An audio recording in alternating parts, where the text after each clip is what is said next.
everybody, and welcome to the Absolute Football Podcast, Absolutely Non-League, the show dedicated to everything from the National League, National League North, National League South, and it is a double game week.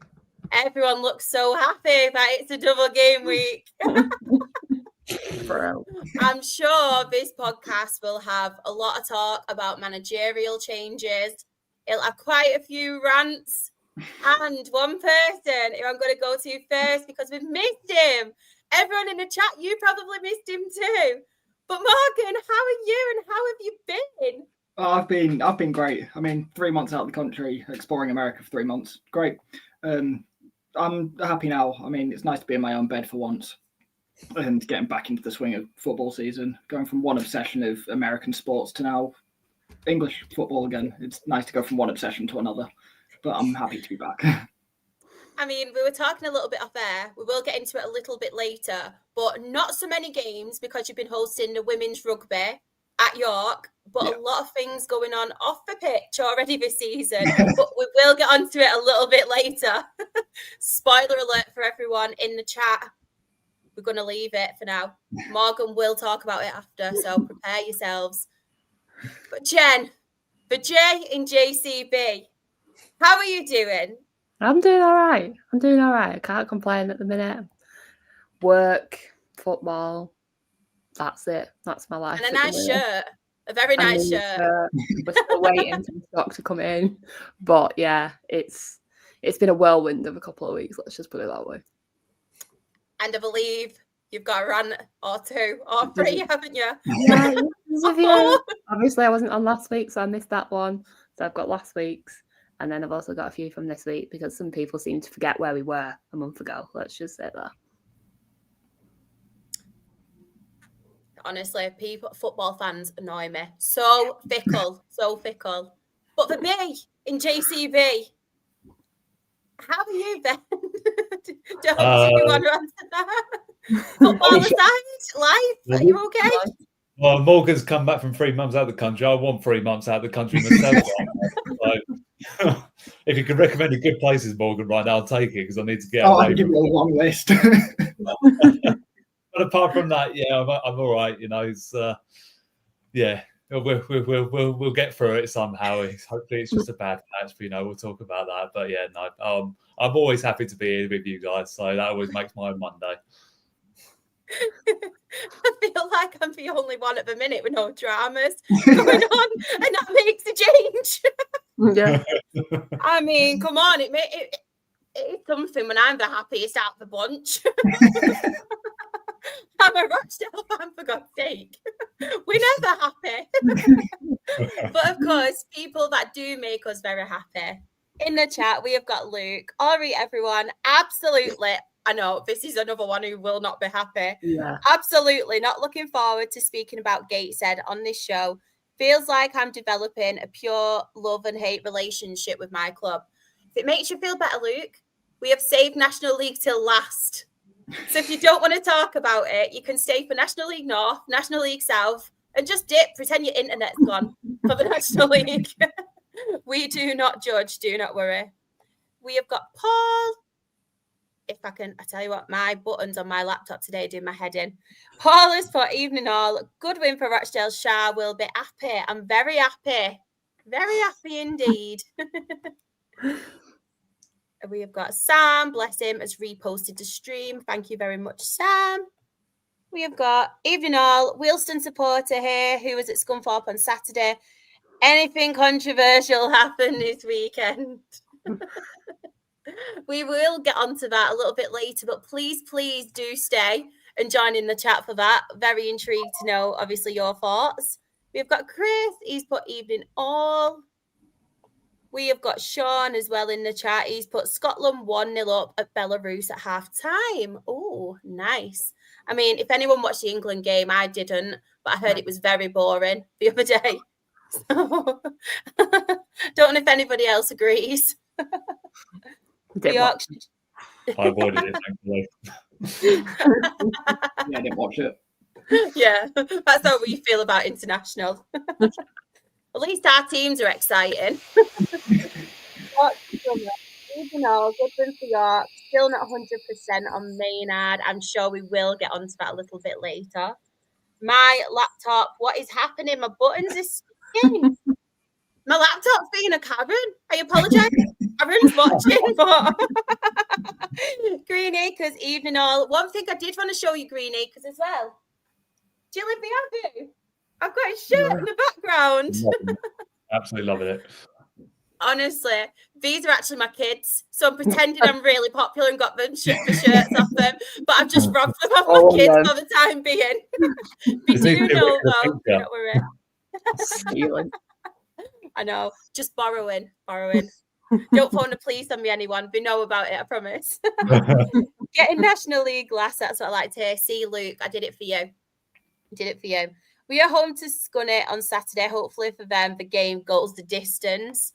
I know, 2 games. English football and controversy, nothing new. I know, I saw that it was injured. Very good player, though. So hopefully it's nothing too serious. I really like Jillaby Abu. We've got Matt as well. Evening, everyone. A very worried Marine fan here. Can somebody stop us leaking goals? I mean, at least you've not got Andre Onana. That's positive. That is the positive.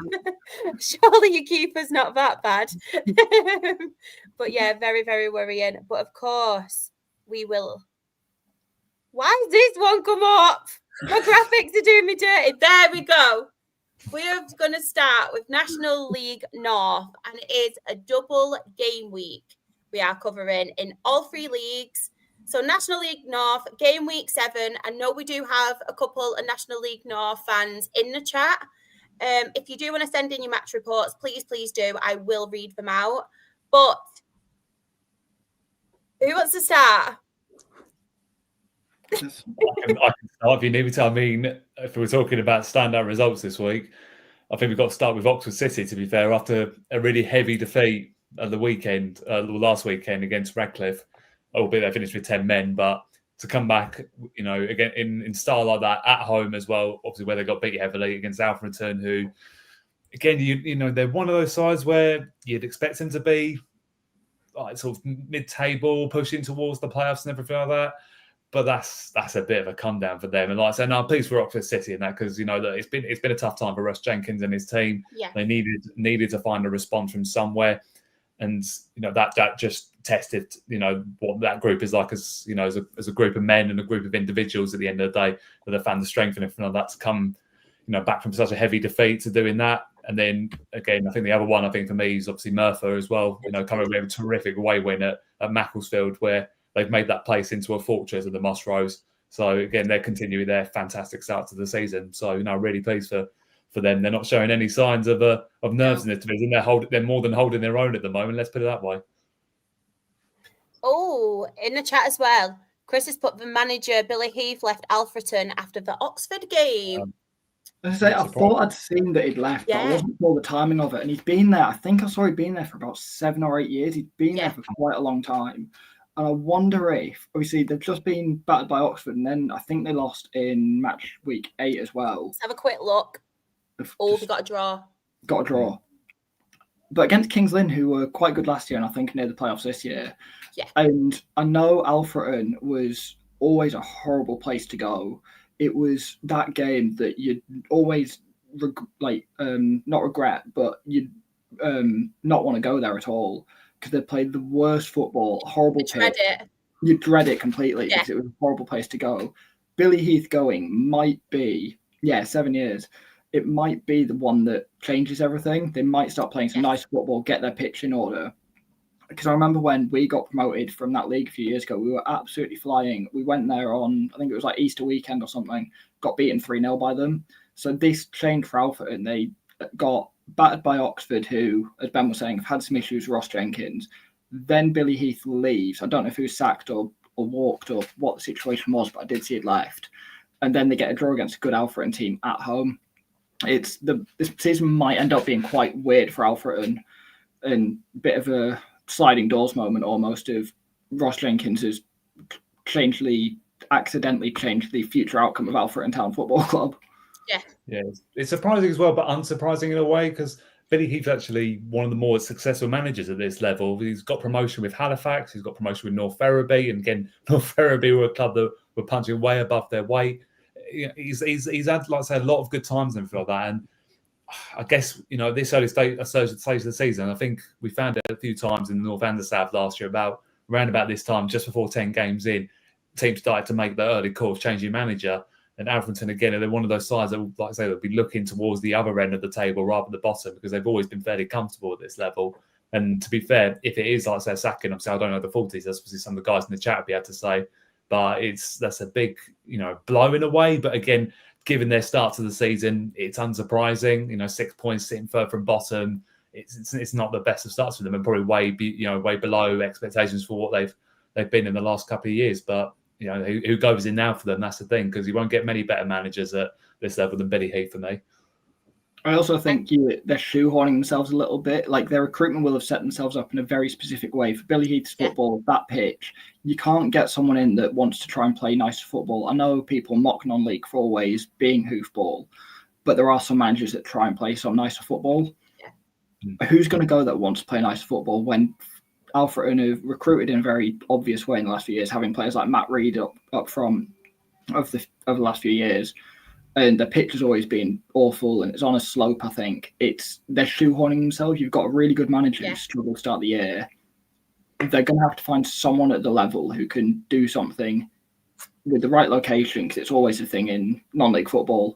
You're not going to get someone from the southwest to move up to Alfred. It's someone that's in the local area that's going to move there, play a style of football, and get success that Billy Heath can't. It's a weird setup after only 8 games, or seven or 8 games now. Yeah, I completely agree with you, Morgan. And in the chat, the Yorkshire drummer has put Alfreton are a tricky nut to crack. Billy Heath was a good manager and don't think they'll do much better. And they've also put, it's not a particularly, that's one word I can't say, to be fair. I put too many L's in. Attractive club in that league. You've done me over there, Yorkshire drummer. Honestly, has anybody ever got that word back? They cannot say that one is mine. I put far too many L's in. Honestly, strategy is mine. Strategy. I can't say strategy. Strategy, yeah. I can't say it. I can't say it off the tongue. It's so weird. I totally get your views on that one. Honestly, I feel like I need to go back to school at this point. I probably do. Thank you to my sister Amy. She's reposted the stream. Yorkshire drummer is laughing. And be careful what you wish for. Exactly. Yeah. Exactly. I just wanted to quickly go to Luke's chat, because obviously Gateshead haven't done very well and is very fuming because there's no nils. He loves a good 0-0, this guy. He loves them. Morgan, any other ones on here that you want to talk about, or any that do stand out to you? There's a few high-scoring ones there. Yes. Darlington 4-1. I know they they don't do as well as you'd expect. I think as York fans especially, we look at them, and Steve Watson's there, who's we highly rate. He did quite well with us. Cedric Main's quite a good striker. Scott Barrow we quite like. And we kind of look at parts of that squad and think they could do quite well. I think a 4-1 away win is probably their ceiling, and you think, why aren't they doing this every week? Yeah. And then they'll have other games that we kind of forget about, and they're getting beaten 2-0 at home, and you don't really mention it. I think they finished mid-table just outside the playoffs last year, and they're a team that has a high ceiling like matchday 7, but then they can fall off quite a lot. So that's a weird one. I think Marine are going to struggle this year, but seeing Darlington go away and hit 4-1, they'll be quite happy about it. But they know they have to hit that performance level regularly if they are going to make the playoffs, because they're always hard to get into. If they can do it, they'll make the playoffs, and then it's chaos. But their issue is they can't always hold that standard. Yeah, no, that's true. I love this comment as well. National League is growing, and it's a great time to be a fan. Do you know what? We've been saying this for the past few weeks, and it's just mental now, looking at all these people in the National League North, National League South. They're really big names, aren't they? Like, I know we've mentioned it before, but like your Robbie Savage, your Mark Hughes, you've got Simon Grayson, you've got Andy Carroll, even though he's not played a game yet because he's injured already. He played on Saturday. Did he play? Oh, Yeah, we played for the last half an hour against Worthing. Wow, fair play.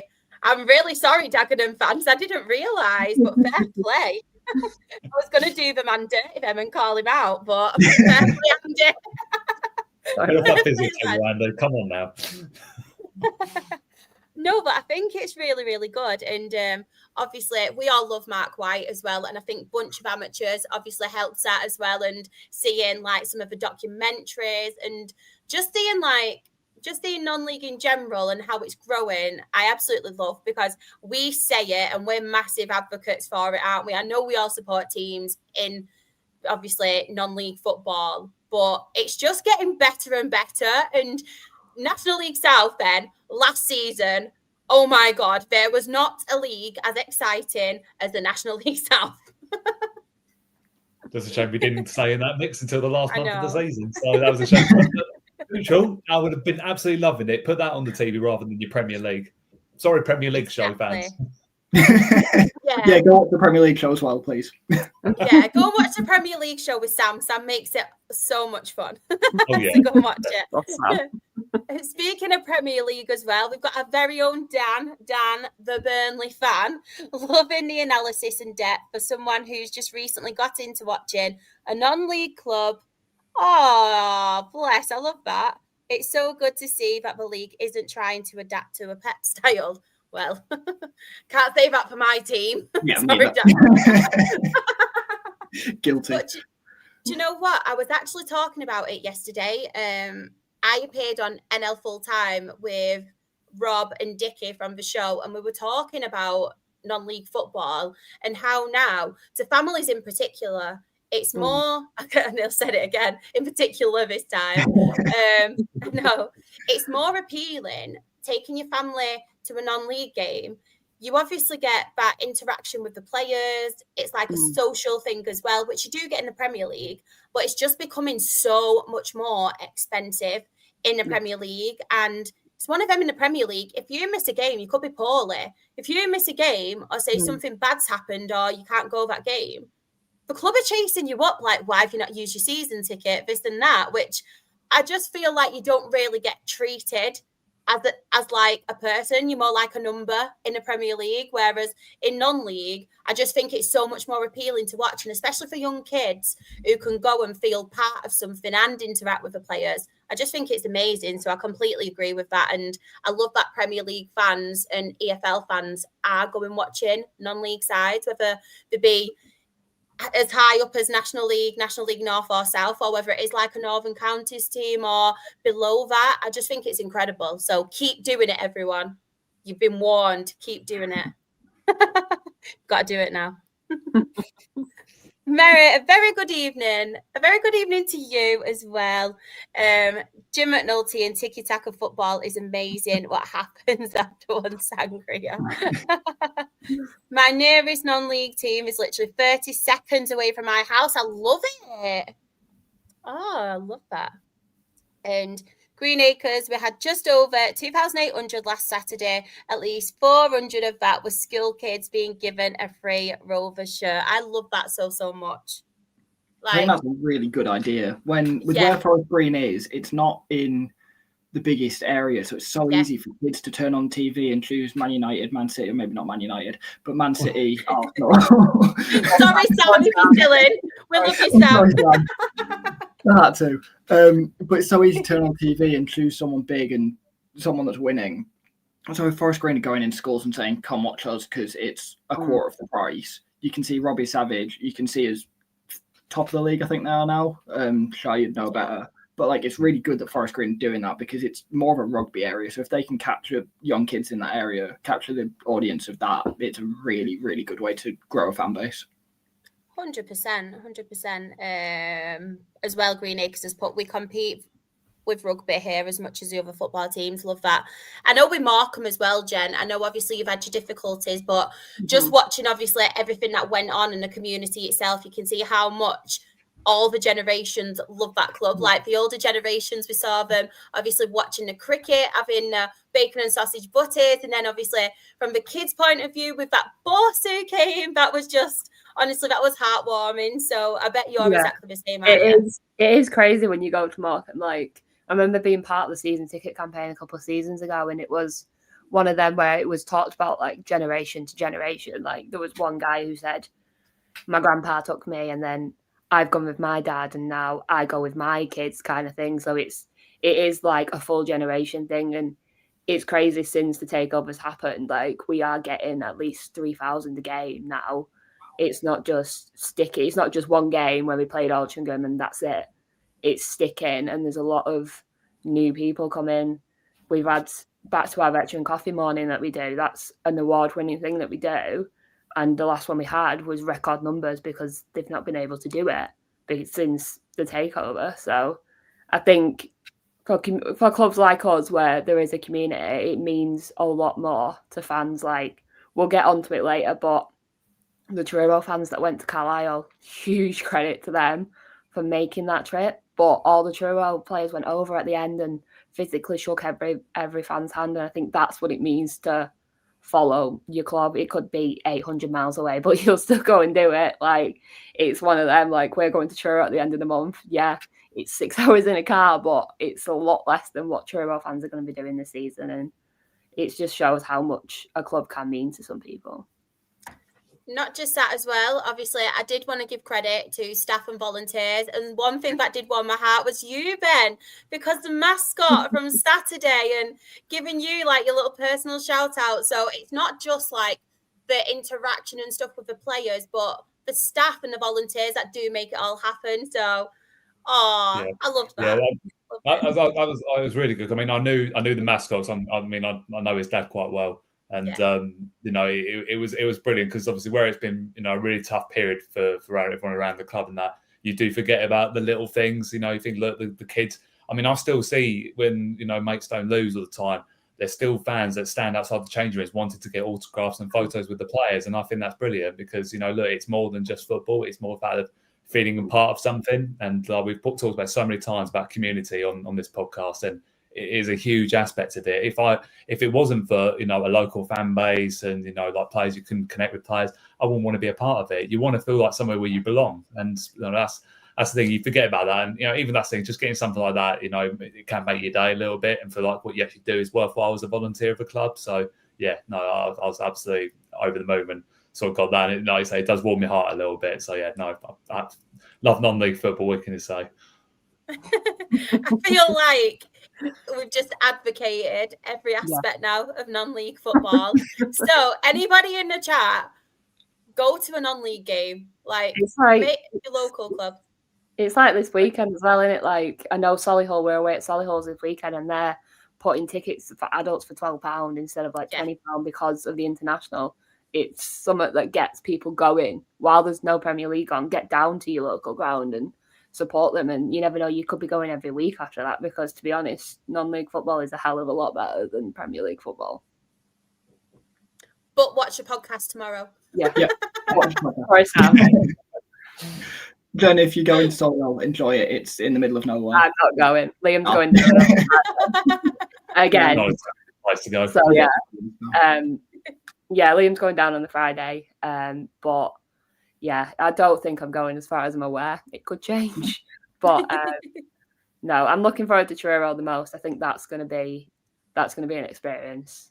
I think that's going to be probably one of the best weekends that we do. Yeah, I got Solihull. This made me laugh as well from Lee. 6 goals in the first half at Torquay. Don't entertain me. Merritt has put as well, wish I hadn't gone to Wealdstone, that's for sure. Don't say that. Don't say that. I know. Support your team no matter what. No matter what. Jen, I'll come to you on this slide. Is there any games you do want to talk about or give a mention to on here? I want to mention South Shields, Radcliffe, because South Shields have come from absolutely nowhere. None of us could have predicted them to be top of the table, and I don't think they've lost a game since the season started. So I think it's an incredible achievement for them to be where they are right now, because I don't think they would have expected it. So I want them to do well this season. I think if they can go up, that could be huge for them and their club and their community. And honestly, I really hope they do it because that could be a great away day next year if we manage to stay in the league. Just in the chat as well, Matt has put, this league is already looking ultra competitive so far. South Shields and Fylde looking strong, but so many sides in the early mix for the playoff places. It is very interesting, but I completely agree with you, Jen, because I don't even think I had South Shields in my predictions, at all. I think I had them probably about mid. I think. I sounded so mank then, about mid. Oh my God. I do apologise. I sounded really chavvy. So I'm sorry.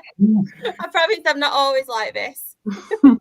Lucas thought I actually want South Shields to go up. I feel like that will be a tasty fixture when we play them. Oh, it will, to be fair. It will. Just quickly going to Chris. So obviously the Spennymoor game. So Worksop away. Mental game this was. Real shame the officials had to ruin it at the end. Rob Ramshaw, Junior Mondal and Alfie Doherty scoring the goals for the Moors. I don't know how the linesman gave Worksop's 3 goals as it never went over the line. 3rd goal, I think that meant. No, I completely agree. Do you know what though, Chris? You sending them match reports, them players' names give me PTSD still from that FA Trophy game. Like honestly. And spoiler alert, Chris, as well. If you do listen to NL Full Time when it goes out, I actually got to pick what games I wanted to cover, and I did pick Spennymoor. And the next Spennymoor fixture is the reason why, because. Who do we think scored Spennymoor's 2 goals? I mean, Glenn Taylor, the man, the legend, the goat for Spennymoor, Glenn Taylor. It was. Just really quickly go into the chat because we do have a lot. Blah blah blah blah blah. I think it's more of a surprise he didn't score when they scored 3. Like how they scored 3 and he hasn't. Yeah. I know.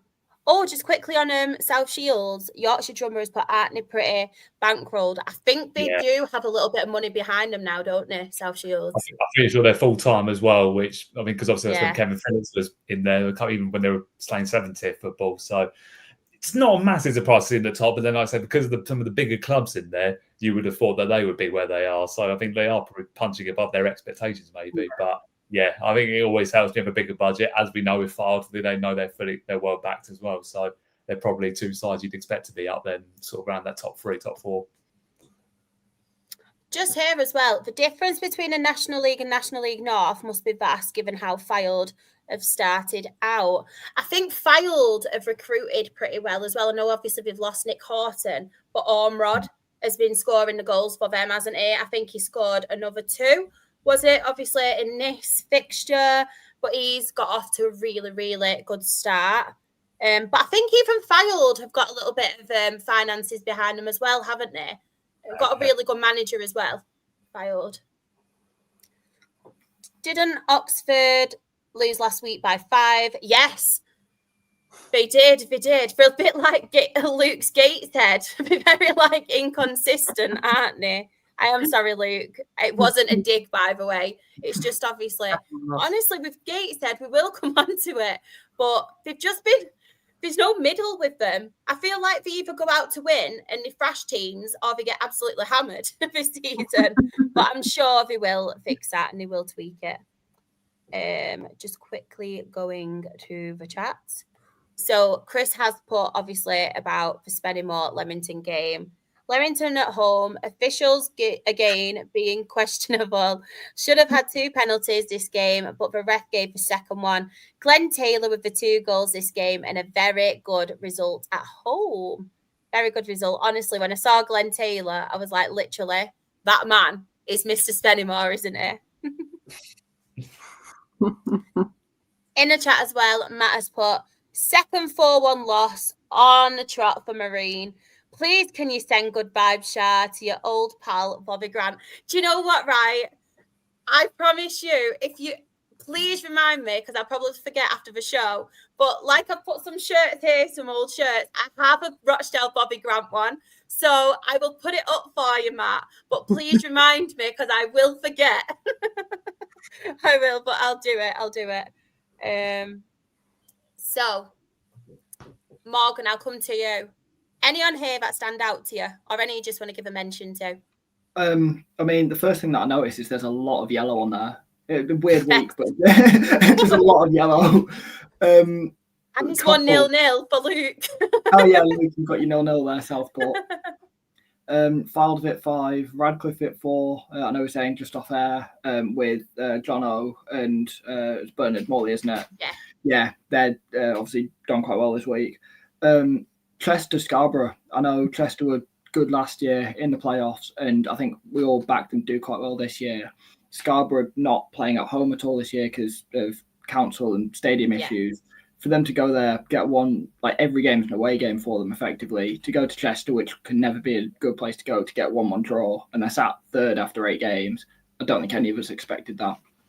I know I read some pre-season predictions that had them going down, and they're a club that obviously they're fan-owned because they've had ownership issues in the past. So when they can't have their own stadium, you're going to lose a lot of funding. When you can't have your own fans in your own stadium and you're fan-owned, it's going to hurt. So for them to be third already, I know there's a bit of a York-Scarborough rivalry because we always look for someone to latch onto.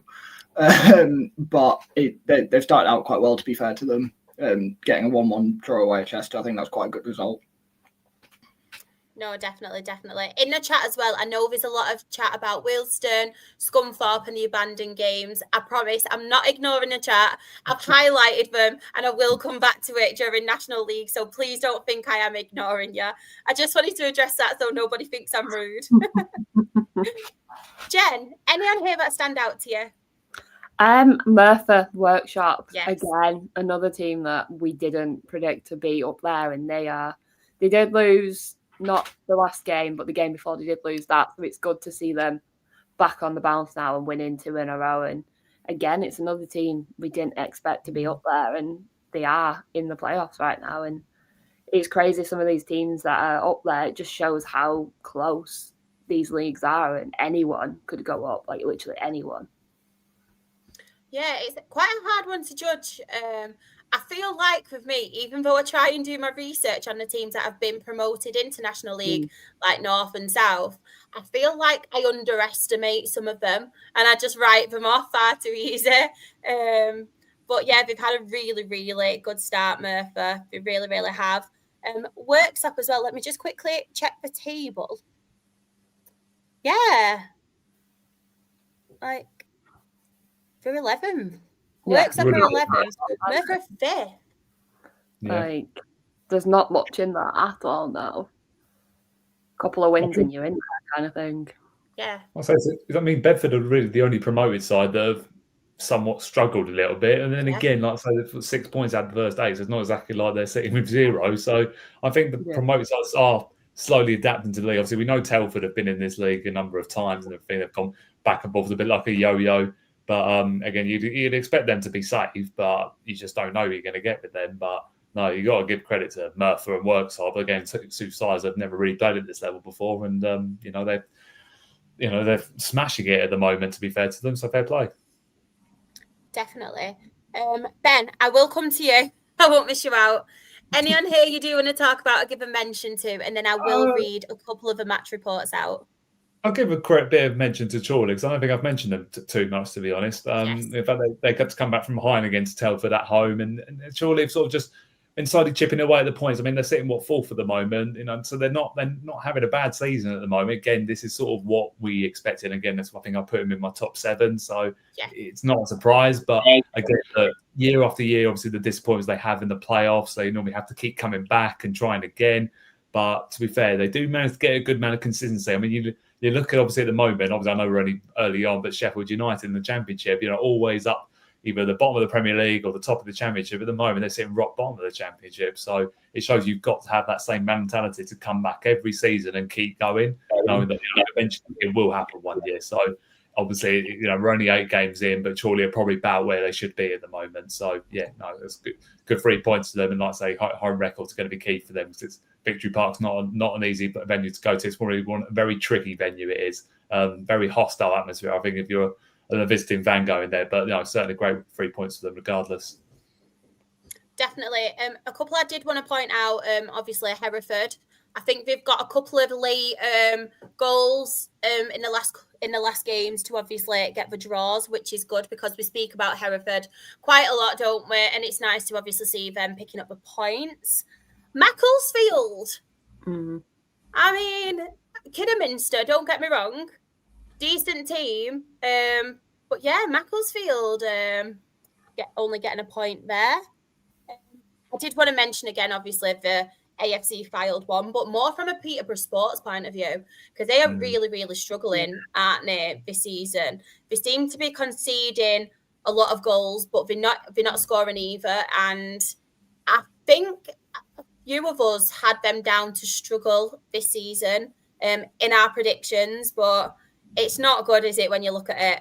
They were bottom, weren't they, then when we looked? Yeah, they are sitting obviously bottom with a minus 12 goal difference. Yeah, but that's the thing. That's the thing. When they seem to concede, it's never seems to be like one or so. It seems to be a 3 or 5. Yeah. That's the thing. I think they've already 3 of the games they've already conceded 3. Obviously, Fard again have conceded 5, and like I say, they haven't since I guess obviously if you take the Chester and the Telford games into account, scoring has been a big problem for them. I think they haven't scored in 4 of their first 8 games, which, if you're looking at a side that needs to stay in the division. I mean, look, I've always said to us that this is probably a big jump for Peterborough Sports, for a club of their size, to be competing at this level. When it's going to catch up on them eventually. You might get away with it for a couple of years, but that's why I put them in the bottom 4. I just feel like you inevitably reach a point as a club where you think, look, unless we get someone that's going to bankroll us, and we can go further up the pyramid, staying up's like the maximum we can sort of hope for. And they're sort of one of those clubs. We've got Peterborough United in the area, so it's always going to be hard to compete against. But anyway, it's still a long way to go. And I'll say you give them a couple of wins, and then suddenly they're back sort of like around 15th, 16th place. So it changes so quickly at this stage of the season. But need to get their act together fast, otherwise, it could be a very long season for them. Definitely. Just really, really quickly as well, I will go back to the chat because we did have a few comments. Bear with me. I've got a lot of comments, but a lot of them are from the other leagues, so I don't want to put the wrong ones up. So Chris has got Glenn Taylor got presented with his 400th appearance shirt just before Saturday's game. He is Mr. Spennymoor for sure. Oh, Chris, try and get him to come on and do a podcast with us because I feel like we have adopted him because of you and our love for him. So please, please, please, you can even come on too. I really love Glenn Taylor. I just feel like he's like the Ian Henderson of Spennymoor. Just one of them guys, the legend. Has anybody else got one of them where he's just literally like Mr. Rochdale or Mr. Spennymoor at your clubs? Who would you say? We keep changing the squad every year. What's more than a 1-year contract? We don't even know what the players are on this year, to be honest. No, like in the past, if you had one who's like your top record appearance or top goal scorer, or just someone where you're like, yeah, that is literally Mr. Morecambe, or like Mr. York or Mr. Maidstone. Yeah, well, we had a player called we had 2 players sort of played around the similar time, Alex Fisher and Tom Mills. They came through the youth system together, and they played over 300 to 500 games between them. They were basically our left-hand side for about 7 years. So yeah, I think if we're looking here, I think I couldn't give it to just one of them. I think you'd have to give it to 2 of them at least. Yeah. The one I know of in my time watching York is Paddy McLaughlin, who this year is getting his testimonial and doing they're doing a charity dinner in November, and they're doing all these testimonial events this year. So it's him for me. He's done 2 stints for us, and just over a year ago, he was given a 2-year contract. So he's in his 2nd year now, and it was almost given here's your testimonial year. He played 6 times for us last year. He's not as good as the rest of our midfield, but he's still around, and he's just that club legend that is just always here. What about you, Jen? Have you got one? It's got to be either Jim Bentley or Yeah. Barry Roach. Like, if you think about Jim Bentley, you think Morecambe. He is through and through Morecambe. He came a couple of weeks ago for the Beyond party, and the next day he was at Morecambe watching the game. Like, he didn't have to go there, but he did, and he stopped for fans and talked to fans and did things. So I think for Morecambe fans, Jim Bentley's always going to be a special man to Morecambe fans, no matter what he does in his career and stuff. Love that. Rob, hi, by the way. But we're just talking about, like, Glenn Taylor. I know we mentioned it on NL Full Time yesterday when we recorded it, but he's like Mr. Spennymoor. Obviously, Ian Henderson's Mr. Rochdale. Who would you say is Mr. Aldershot if you had to pick one? For me, I'd have to go back over a longer period of time, but somebody who epitomised the passion of the club, and was my actual hero. Good evening, everybody. By the way, sorry. No, don't worry. Was my actual hero was the goalkeeper and the captain when we went up to the Football League, and that was Nicky Bull. A tremendously kind of heart on the sleeve kind of guy, very, very passionate. I remember he actually dyed his hair red once and took a penalty as a goalkeeper and everything, and it just literally epitomised everything. And he was my hero until I started out in commentary, and one game in, the club's co-founder, Graham Brooklyn, put me in touch with Nicky. Nicky had just stopped being the manager at Margate, and he wanted to come and watch some Aldershot games. So my first 20-odd games commentating were alongside Nicky Bull. And I had to give my head a big wobble before we started and say to him, look, mate, I've got a bit of a problem here. You're my all-time hero, but I've got to get over this. And we had a tremendous relationship. Yeah, so he's the one for me, a hero for shots. Oh, love that. I'm sorry to everyone that we did go a bit off like on a tangent, but I feel like you have to sometimes just to appreciate your heroes, don't you? Just really quickly as well, Green Acres has put Sam Russell, former goalkeeper. He even referred to himself as Mr. Stroud. Played nearly 200 games, legend. I'm really sorry. I think I'm losing my voice. So you might all be in for a treat. Because honestly, it's proper playing up. Merritt has put Frankie Banks, Mr. Southend, celebrated his 80th birthday a couple of weeks ago. Played for Southend and has worked for Southend pretty much all his life. Love that. I love that. And just quickly back into some comments about National League North. Mark, Harry's fan. He put, we had a terrible ref at Kiddie on Saturday. Awful for both sides. I mean, that's not good when it's awful for both sides, is it? Usually you can get them biased, but wow. Matt has put credit to Southport getting a draw against South Shields. Bottom versus top there, so a decent point for the Sandgrounders. And Luke is in a right mood tonight. Someone keep Fylde out of National League, please. You've got to be careful, Luke. The way you're conceding goals, I'm only joking. You're not going anywhere. I'm just trying to poke the bear tonight, so I do apologise, Luke. It's all in good banter. But the National League North table, South Shields are top on 20 points. AFC Fylde is second on 19 points. Scarborough are third on 17 points. Chorley are fourth on 16 points.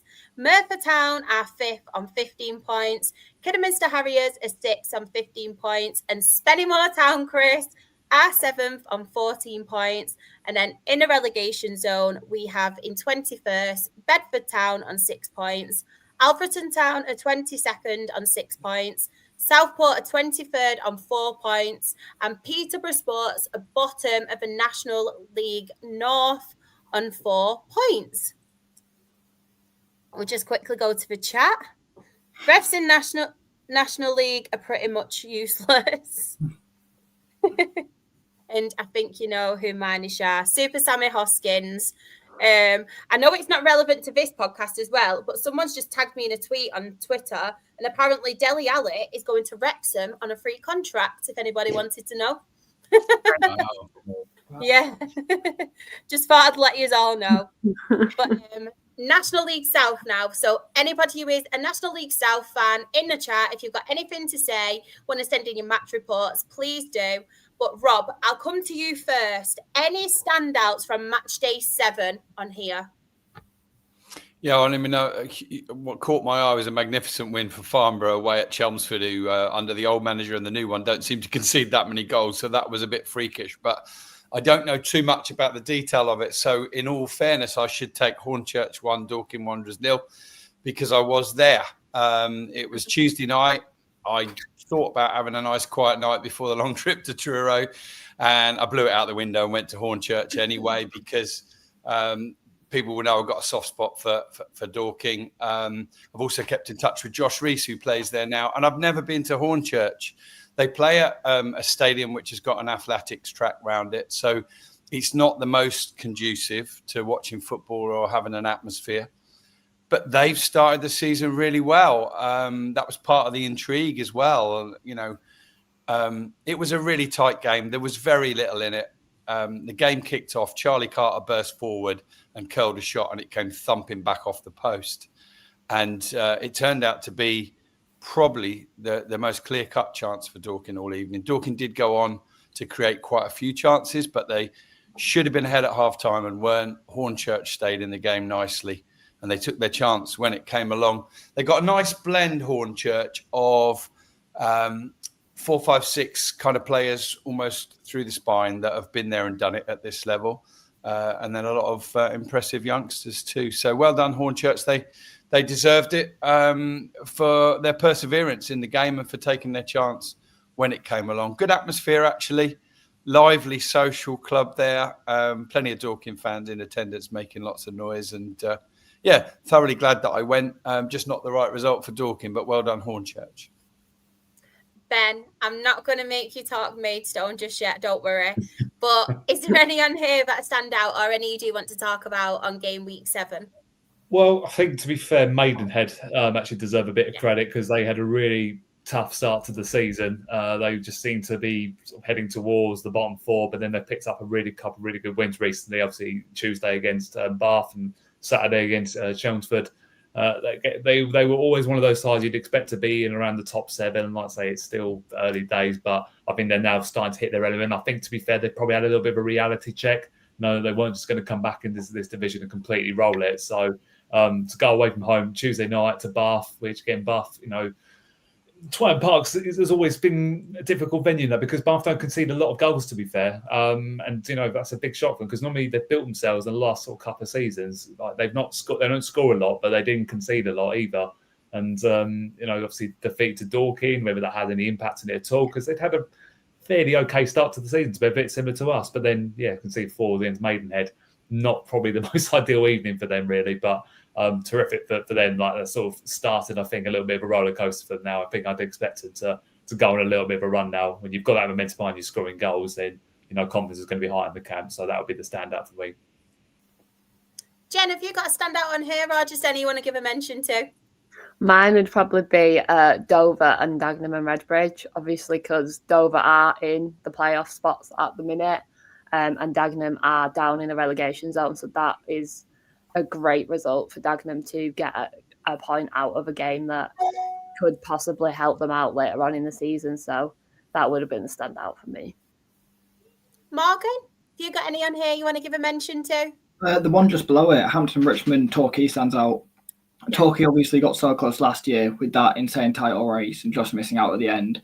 So for them to be sat 4th already, I think it's similar to what we're saying about Chorley. It's like they've got quite close. So for them to keep that mentality of being so close, they're 6 points behind Hornchurch now, but they are like in the playoffs and they're still in that hunt. Hampton, Richmond, I don't think any of us would have mentioned in a playoff race when doing predictions. We're looking at teams like Worthing, who have been there and done it, and Dagenham, who we expected to be better, and some of these other teams have. Hampton, Richmond to be sat 3rd already is quite impressive. So I think 3rd v 4th already in a 2-2 draw, I think that deserves a bit of a mention. Just quickly on Worthing as well, because it was only a couple of weeks ago we were talking to Lee, and it was a little bit down in the dumps because he didn't really know what to expect with them. And you think the last 2 games, they're back to scoring goals again, and they're getting a win, obviously 2-0 in that one. And then here we have them, where are they now? Was it 5-2? Yeah, there it is, against Dagenham. So they're back to scoring goals again, because it just said, didn't it, Lee? It just needs to click somewhere. And I think at the moment, obviously, they are clicking. which is obviously good to see because we know how well Worthing can play. We've seen it, haven't we? We've lost some key players. We did mention it yesterday, didn't we, Rob, when we said, like, oh, it's always going to York, Morgan. Your feeder club. I'm joking. We've got Russ as well. Evening all, and he's also put Slough poor at the moment. Oh no. No. One thing I did want to mention as well is obviously the keeper situation, because I thought it was really, really good what Dorking obviously did. They signed the fan, didn't they? And I think that was just typical Mark White and what Mark White loves to do. Doesn't he, Rob? I'll come to you on this one first. It was really funny, wasn't it, to see, and really good. Yeah, I think it grew legs quite quickly, didn't it? It highlighted the fact that they were short of a goalkeeper. Yeah. It was a great story. The usual humour that's behind anything that Mark does. I don't know at what point they actually, made contact with and secured the goalkeeper that they did get. That's come for just the one game at the weekend, but that certainly won't have done any harm towards it. The funniest thing for me was reading some of the replies on X, which I looked at, and it's just the fact that every second or third one that you looked at, people were like, is this for real? Like, I mean, it worked. A lot of people believed it, right? Yeah. No, that made me laugh as well. And I just think, I don't know about all you other guys as well, but I just think it was one of them things where you expect it, like from Dorking and Mark White, don't you, like the humour thing? And it was just really good to see, really fun. Yeah, it epitomises what they're sort of about, really, don't they? Look, they're quite happy for people to take the mick out of them a little bit because they like being seen like that a little bit. But people remember that they are a good side. I think since really Dorking had Dan Lincoln and Slav Huck sort of as the joint keepers, I don't think Mark's really had a spare goalkeeper to go by. So obviously he's put his trust in that again this year. And with Harrison Fawkes out for a good month or so, then they needed to bring someone. I knew full well, I've been in the game long enough that it was going to be an emergency loan signing about Cavaz for the game, but it was fun while it lasted. I mean, any Dorking fans that were there, did he at least go on there and warm the keepers up? I don't know, probably not, but they did. I tell you what, it was a good PR stunt, but it was only the second best one of the weekend. If people, I know this, we don't really cover that league, but Peter Crouch turning up as a mascot. That was so good. Boreham Town. There's just so many funny moments, and he really bought into it as well, didn't he? When he lined up with all the other kids and the camera was going along and then up. He stood in front of the player, didn't he? You couldn't actually see the player. Yeah, and he joined in taking the penalty kick, scored his, and then did the robot celebration. Honestly, I love it. I love things like that. And this is why we were talking about it before, Rob. This is why we love non-league football. We were saying how much it means to the fans and how more and more people are watching it now, which is just amazing because you get moments like that, don't you, where just makes you smile. Absolutely, yeah. Just quickly before, I'm trying to long it out as much as I can for you, Ben. But just really quickly, obviously, I did want to give a mention to obviously Horsham beating Eastbourne Borough. Horsham are doing pretty decent at the moment. And obviously, Russ did mention Slough, but Slough did pick up a win, 3-2 against Chippenham Town. So very good win for Scott Davis's men. But Ben, I'm really sorry. The time has come. And David picked it as his standout. I think he was trying to poke the bear here. Which one is he talking about? Losing on that Tuesday or Saturday? So I can't tell with him. I think I would have had more fun washing my hair that night, to be honest with you, because it was that bad. I'm not going to beat the bush and that sort of thing. We were absolutely awful, and that's not taking anything away from Western Superbet because, as I think I said, I think it was last week maybe, that I think they just carried on the good work they've done from last year. They've recruited again well. They were a very strong side, and I really, to be honest, I think they took pity on us in the end. I think they, could have easily had more than 3. James Waite sort of got the goal. A bit fortunate how it sort of fell to him on the edge of the box, but then again, you create your own luck. And Louis Britton, who was a nightmare for us all night, we just struggled to handle him. They, score a second goal where David Akbong to Homer loses his man, taps it in from more than a couple of yards out. I was begging for a couple of changes to be made at half time. They weren't. And, we continued the second half. We conceded in the first, 3-4 minutes of the second half. And you're playing for pride because the thing, because I think that was the first time we've gone behind in the game potentially this season, which again you would have thought there's a test of character to see what these players have got. And they went hiding, unfortunately. And I know George was really disappointed with a lot of them, the fact that they just basically let it pass them by, which was the biggest shame. And I think a lot of supporters obviously made the trip down to Western on a Tuesday night in September. It's not ideal. And I just felt so sorry for them. And that's the thing, we didn't even create anything. And that was the biggest worry for me, where, we've scored goals, we've looked good defensively. It was the first time we've really got ripped apart defensively, maybe apart from Worthing, I guess you can take into it. But I mean, Western, I got to big them up because Scott Bartlett's drilled his side really well. They were effective at what they did and they look a dangerous side. And I think, to be fair, they could be a real force in this division this year. If they can put in performances on a consistent basis, because they had that game wrapped up by half time for me. There was no way we were coming back from 2-0 down. So, got to give them the credit on the night. We just weren't at it at all. Do you want to get the next one over with quickly? Well, you might as well, because whilst I'm in this tangent, to be honest, we just shoot ourselves in the foot, don't we? And look, and this is why I put Horsham as my surprise package of the season, because they were good. And we were all right for the first 10 minutes. Dion Moore heads a chance over from about 6 yards out, which he should have scored. Probably the only clear-cut chance we've created in the last 2 games. And the Horsham just slowly grew into it. It was a little bit stop-start. They had a couple of injuries early on, and it sort of probably settled them down a little bit. They've scored a goal, which sort of, again, poor defending. We've just let them slide the ball through. Reece Murphy, really experienced player, at this level and level above, sort of dinks it over Nathan Harness. And again, we're scratching our heads and just thinking it's going to happen again. To be honest, what I've noticed in the last 2 games is once we go behind, I might as well just pack up my things and go home, because you think that the lack of character at the moment from these players is a concern. It is a young group of players. A lot of them, are probably under a lot of pressure. I mean, and probably a lot of expectation after what's been a fairly good start. But Horsham just took the game to us, and they fully deserve their win. I'll tell you what, I'm not going to want to pick out, individual players in that. But Leon Gravata, I watched. He was an excellent asset. He was, and do you know what? He absolutely ripped us apart. He did. I think he was involved in at least 2 of the goals, and he sets up, I think, the first one, the second one as well. He's latched onto a ball that looked like it was just about to go out of play.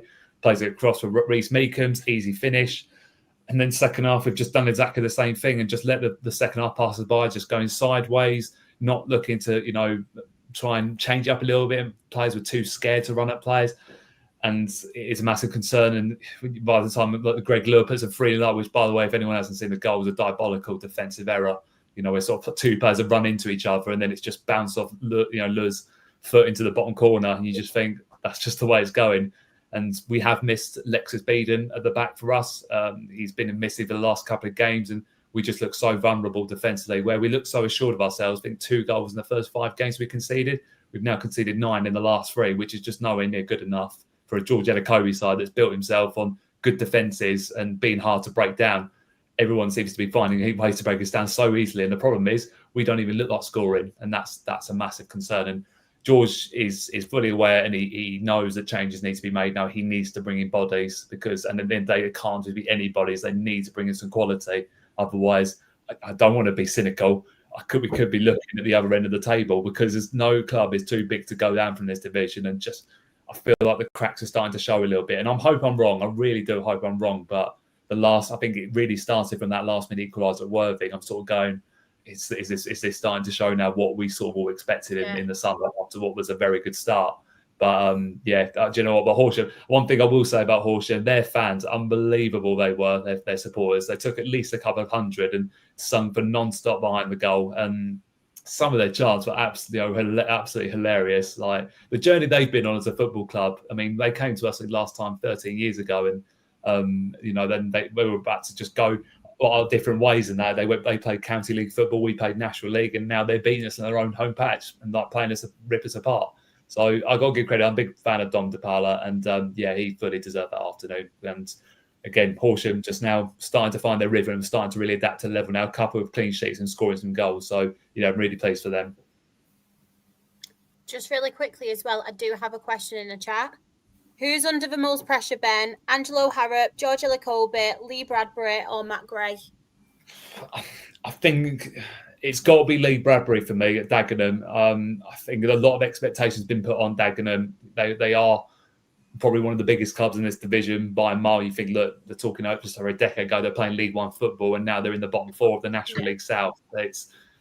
It was always a strange appointment, in my opinion. Look, I know he's done it this level before with Havant, and he's obviously been a bit coach for a number of years under certain clubs, but I fear for them at the moment. There's a very toxic atmosphere at the moment, and obviously all the hype around the club seems to have gone. Obviously, when bringing Andy Carroll in, obviously, by the way, as we mentioned, he got his first appearance, played for the last half an hour. But I think he's under huge pressure. I mean, Angelo Harrop for different reasons, but I think that will come together eventually. Matt Gray, it's difficult to tell, to be honest, because I know he's on the bottom of that. And look, their chance to go up was last season, and I think they've not recruited very well, and it's proving the case at the moment. He's got a lot of work to do. George, I think a lot of fans, for us, are probably putting more pressure on the owners than the manager at the moment, to be honest. So I think if I'm looking at it, it's got to be Lee Bradbury, and he's got to find a way quick, because I think if it goes badly in the next game, it really wouldn't surprise me if he's shown the door early doors. Yeah, I agree with that, to be fair. I'd say Lee Bradbury on that one. Just responding to this, Ali has put, responding to Bedstone, I don't think Ellacobi is under pressure, has a year left on his contract, and has massively overachieved in the past. Yeah, I fully agree with that. Because George is he's had to rebuild this side 3 times in the last couple of seasons. He doesn't seem to be able to keep hold of core squad, and that's not through a fault of his own. Yeah. That's because we won't pay players the money; they get better offers to go and play elsewhere for more money, and we're just not in a financial place where we can offer players nice contracts and everything like that. And that's something that's got to change. And obviously it might not be with the current owners, but it's got to change further down the line. And I really do feel for him at the moment, because he seems to be he's on a hide into nothing. Just to answer Paul's question as well, I think we've only got 3 players left on that side of Ipswich. You've still got George Fowler, Sam Corn, and Riley Court. They're the only 3 left in that squad.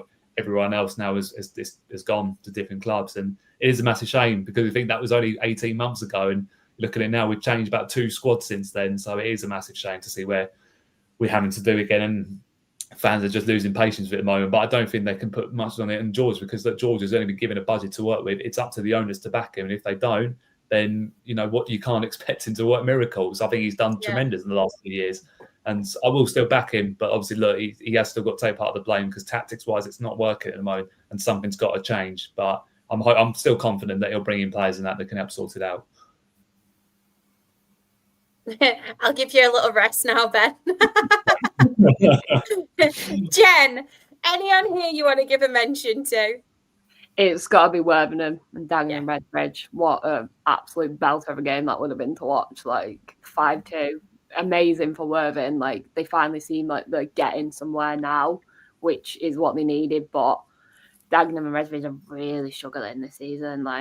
They really need to start picking up some points soon, or they are going to be in serious danger. And let's hope they can pick it up. But Worthing are a very, very good side. When we played them in the FA Cup, they were incredible, and they deserve to be either in the playoffs or going up. But it's nice to see Worthing finally getting something on the board and finally getting the points that they deserve.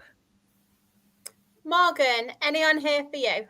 My eyes of the last 2 slides have gone to AFC Tottenham, who got a draw in match week 7, lost here to Dorking. Obviously, we are big Mark White fans here, but it's left the 2 teams in 8th and 9th, bang level on 13 points.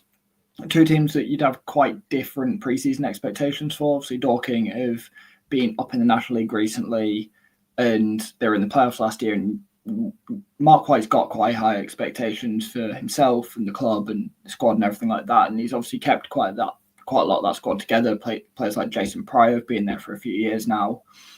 But Tottenham, to be fair to them, they're level on points and even a goal ahead of Dorking. And when you look at the pre-season expectations, Tottenham punching above their weight. I know, I think it was Joe was speaking about it 1.4 in pre-season, saying that they're going to be quite compact, and when they've got Tyler Cordner from York and they sit quite with some experienced heads and they're quite hard to beat, it's quite impressive that Dorking have been able to hit 2 against them and take a win when they've needed it. They've won that game and they're still only in 9th. So I think it's impressive for Mark White to get that out of them against a Tottenham team that I think are going to be quite hard to beat this year. They might not score a lot, but they're going to be tough to break down and quite physical to play against. Do you think as well, obviously, we won't go into what happened and why he got his ban, but it was Mark White. He did manage to obviously go for the games, didn't he? He was on the touchline. And do you think that's been a little bit of a loss not having Mark White there, like on the touchline? Because obviously he's so loud, he's so passionate as well. So surely that must take its toll on the Dorking side as well, like having your manager not there on the sidelines, encouraging you and shouting to you. It must do, mustn't it, to be fair? Oh yeah, must do. And he's not just the manager; he's the owner there as well. Like, this is his club; it's his baby, effectively. Like, he puts so much of his own money and time and effort into this club over the last 15 years. He's put so much into this club. So to lose him to this ban, you just lose that energy, that charisma, that passion that you were saying. He's now back, and I think we are going to start seeing this uptick in results because the entire squad and so much that squad has grown with him. Players like Jason Pryor that have been there for years. You just lose that energy, and then suddenly you're back ready to run through a brick wall for Mark White because you see him on the touchline. So I think now he's back, I think they're going to only get better. Yeah, it's like with any football club, really, when obviously your manager, if they're absent, obviously through illness or they can't be there, or when they do get a ban, it obviously takes its toll on them, doesn't it? It can do. Some of the clubs. But Rob, I will come to you. Any standouts on here, or just any you want to give a mention to? Yeah, there's 2 briefly, but just as we finish off on Dorking, look, I'm just going to address the little elephant in our room, Shah. That's fine. Yeah, it's not going to get out there, sadly, because of a technical error. But on the NL Full-Time podcast yesterday, Shah very kindly came on and I arranged a little surprise, and Mark White came on and joined us. And that little section of the pod, unfortunately, the audio file it got lost, corrupted, whatever, I don't know. So it's just going to remain our own private little memory, isn't it, Shah? But it was a nice little moment, and he was like a kid in a sweet shop when he said when he was like back on the touchline. He said he got into a few arguments and all sorts. But I think he said 14, didn't he? Yeah. Good for him. That's good for him. But he was back in his domain. Of course, he's been at all the other games, and he'll have been a little, in the back of the stand or wherever he was allowed to go and in contact. But it's not the same, is it? No. And it's just not the same feel when he's not there. So he'd have been much happier. And just a note as well that's after not the best start for Dorking. 3 home wins on the trot at Meadowbank. And ironically, he's been talking about how they're looking forward to when they had a couple of back-to-back away games because they were playing on nice grass pitches. He hates his own pitch, doesn't he? But they've found a way to win 3 games running, and they sit just outside the playoffs now. And not the best start, but they'll do fine. No, quick mention for Tunbridge Angels. They got their first win of the season away at Salisbury. And not because Joe would shoot me if I didn't, but Torquay United, who are very depleted, to be honest with you. They've had an awful lot of injuries, and there's huge expectations there. Don't underestimate a 4-2 win against Slough. And the key thing about that match that you wouldn't know looking at the full-time scores, but we know it, Shah, don't we? It was the half-time score as well. It was. All the goals were in the first half. And I think it was a great day to go if you had to get away early, wasn't it? But if you missed the start and you turned up at half time, you'd have felt absolutely robbed. Honestly, this is why I love National League.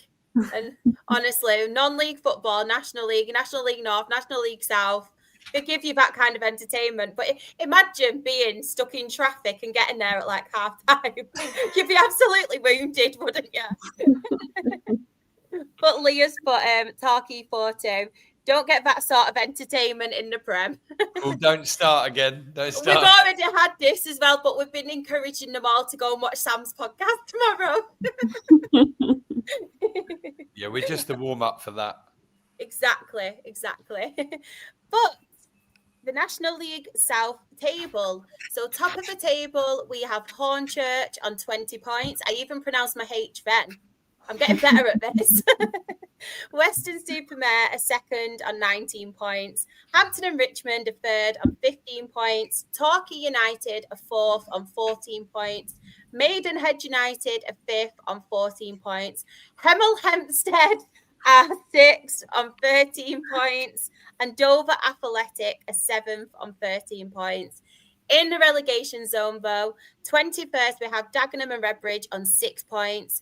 Chippenham Town are 22nd on 5 points. Salisbury are 23rd on 4 points.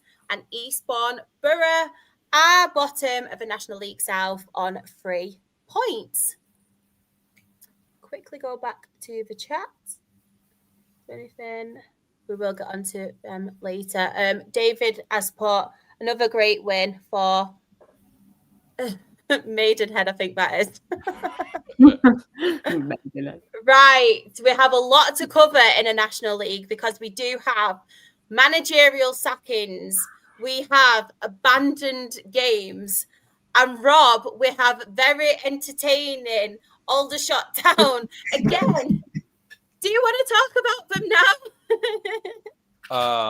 Why don't we leave it till last? Then I'll take it into Saturday because there's a lot of similes between what happened.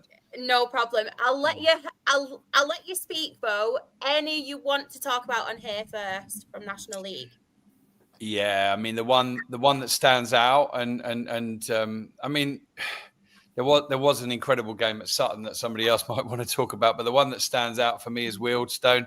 Sam Cox doing a good job there, isn't he? I think they've pulled off, is it four wins or 5 now this season? It's unbelievable.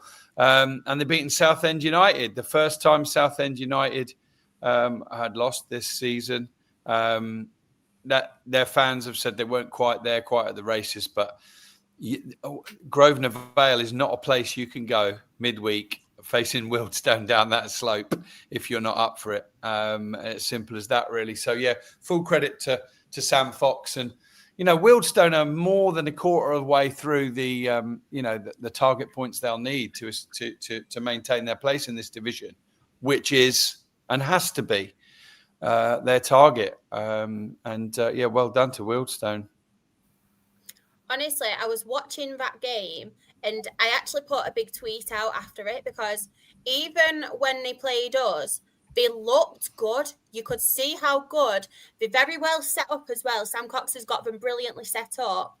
The only thing that worried me in this game, they did win, don't get me wrong, was there was a couple of goalkeeping errors, especially for Southend's first goal, I think it was, Slavi Spazov, for that goal. And the goalkeeper worried me a couple of times. But hopefully, fingers crossed, if they do kind of sort out that issue and it gets a little bit more confidence, hopefully it won't have them errors. But watching Wealdstone, honestly, I just feel like they have the mentality and they've done it in the back end of the seasons, don't get me wrong, when obviously they've been fighting near the bottom and they've managed to stay up. But something just seems very, very different this season. And I think, like I said, the players are doing great, but I think a lot of it is down to Sam Cox, the way he wants to play and the way they are just going for it. Like, they're really surprising me. Yeah, he's a good coach. If you've watched one of those specials on DAZN, they've done a bit of a documentary this season, which gives you really good insight to it. And so full credit to him and to Wealdstone for a great start. And the other reason this game stands out, you can see it thanks to your colours, 11 games midweek, the only team at home to win. Quite staggering, that. Yeah. I know. Just really, really quickly, we do have a lot of talk in the chat, so please bear with me, everyone. I will get to it, but we have a lot from, obviously, Wealdstone point of view and Southend, because we do have Bedstone and we have Merritt in the chat. So really quickly, bear with me. And while you're finding Just while you're finding it, Scar, because I've been told off for this, we have to try really hard to say stone. Wealdstone fans hate it when they hear their team called Wealdstone. I can't help it with my accent. And I do it. I naturally want to say Wealdstone, but at least before they fire off in the chat, we've mentioned it. Wealdstone. Stone. There we go.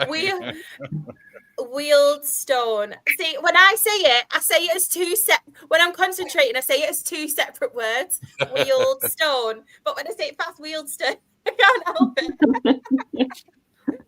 Everyone knows I speak dodgy anyway on here. I think that really quickly. Do you know what? There's a lot of chat tonight, so thank you so much, everyone. Merit has put Wealdstone. It doesn't sound right with me. I just sound so out of character. Go back to Stun then. Yeah. Wealdstone. But very good. Yes, we was way off it. Honestly, I do not sound right trying to be posh at all. They closed us down in packs. Goalkeeper was our best player. Wealdstone playoffs for me. I do apologise to any Stones fans that are in here. I'm going to call you Stones. Get us to 50 points and I'll be happy. I love that. Quickly in the chat as well, just let's have a look. Both managers did get a red card. I did see that. And thank you, Rob. Yes, it's Stone, not Stern. I'm sorry. Sorry. I've only just learned how to pronounce my H's. Give me a few weeks and I might be able to come back to you on this. But Morgan, save me. Any on here you want to talk about? I know obviously our game didn't go ahead, did it? Yeah. But any on here you do want to speak about? Unfortunately, no York game to talk about. I think ignoring the obvious with the bright yellow at the top, the one that stands out to me is Carlisle Brackley, because Brackley newly promoted and they've over the last, I know they were always the bridesmaid in National League North and we always talked about they've missed promotion through the playoffs again and again and again. But what they built it on for years was a good defence, and they've done it so far this year, conceding, where are they? Conceded 8 in 7 so far, which is really quite good. But Carlisle, it was such a potential banana skin for them. We see some of their games of a welcome to the National League game. I know they, I think, drew at Boreham Wood, and they've had a few other draws. But Carlisle going there to get a win, it's one of those places that you go, especially midweek, and you say, get me 3 points and get me out of there. And Mark Hughes done a professional job there. He's taken his squad down. They've got a win. They've got out of there. And I think Carlisle kind of deserve the credit for it. I know there's going to be a little bit of a rivalry of, York are going to go for the title and so are Carlisle. But I think give them credit where it's due. They've gone somewhere difficult. They've got a win when it could have been so much worse. It could have been one that all National League fans are laughing at them for that at 10 p.m. that night, saying, how have you lost that game? So I think Mark Hughes deserves the credit there. I mean, we lost to him. Thanks, Morgan. Good to have you back. Oh, no worries, no worries.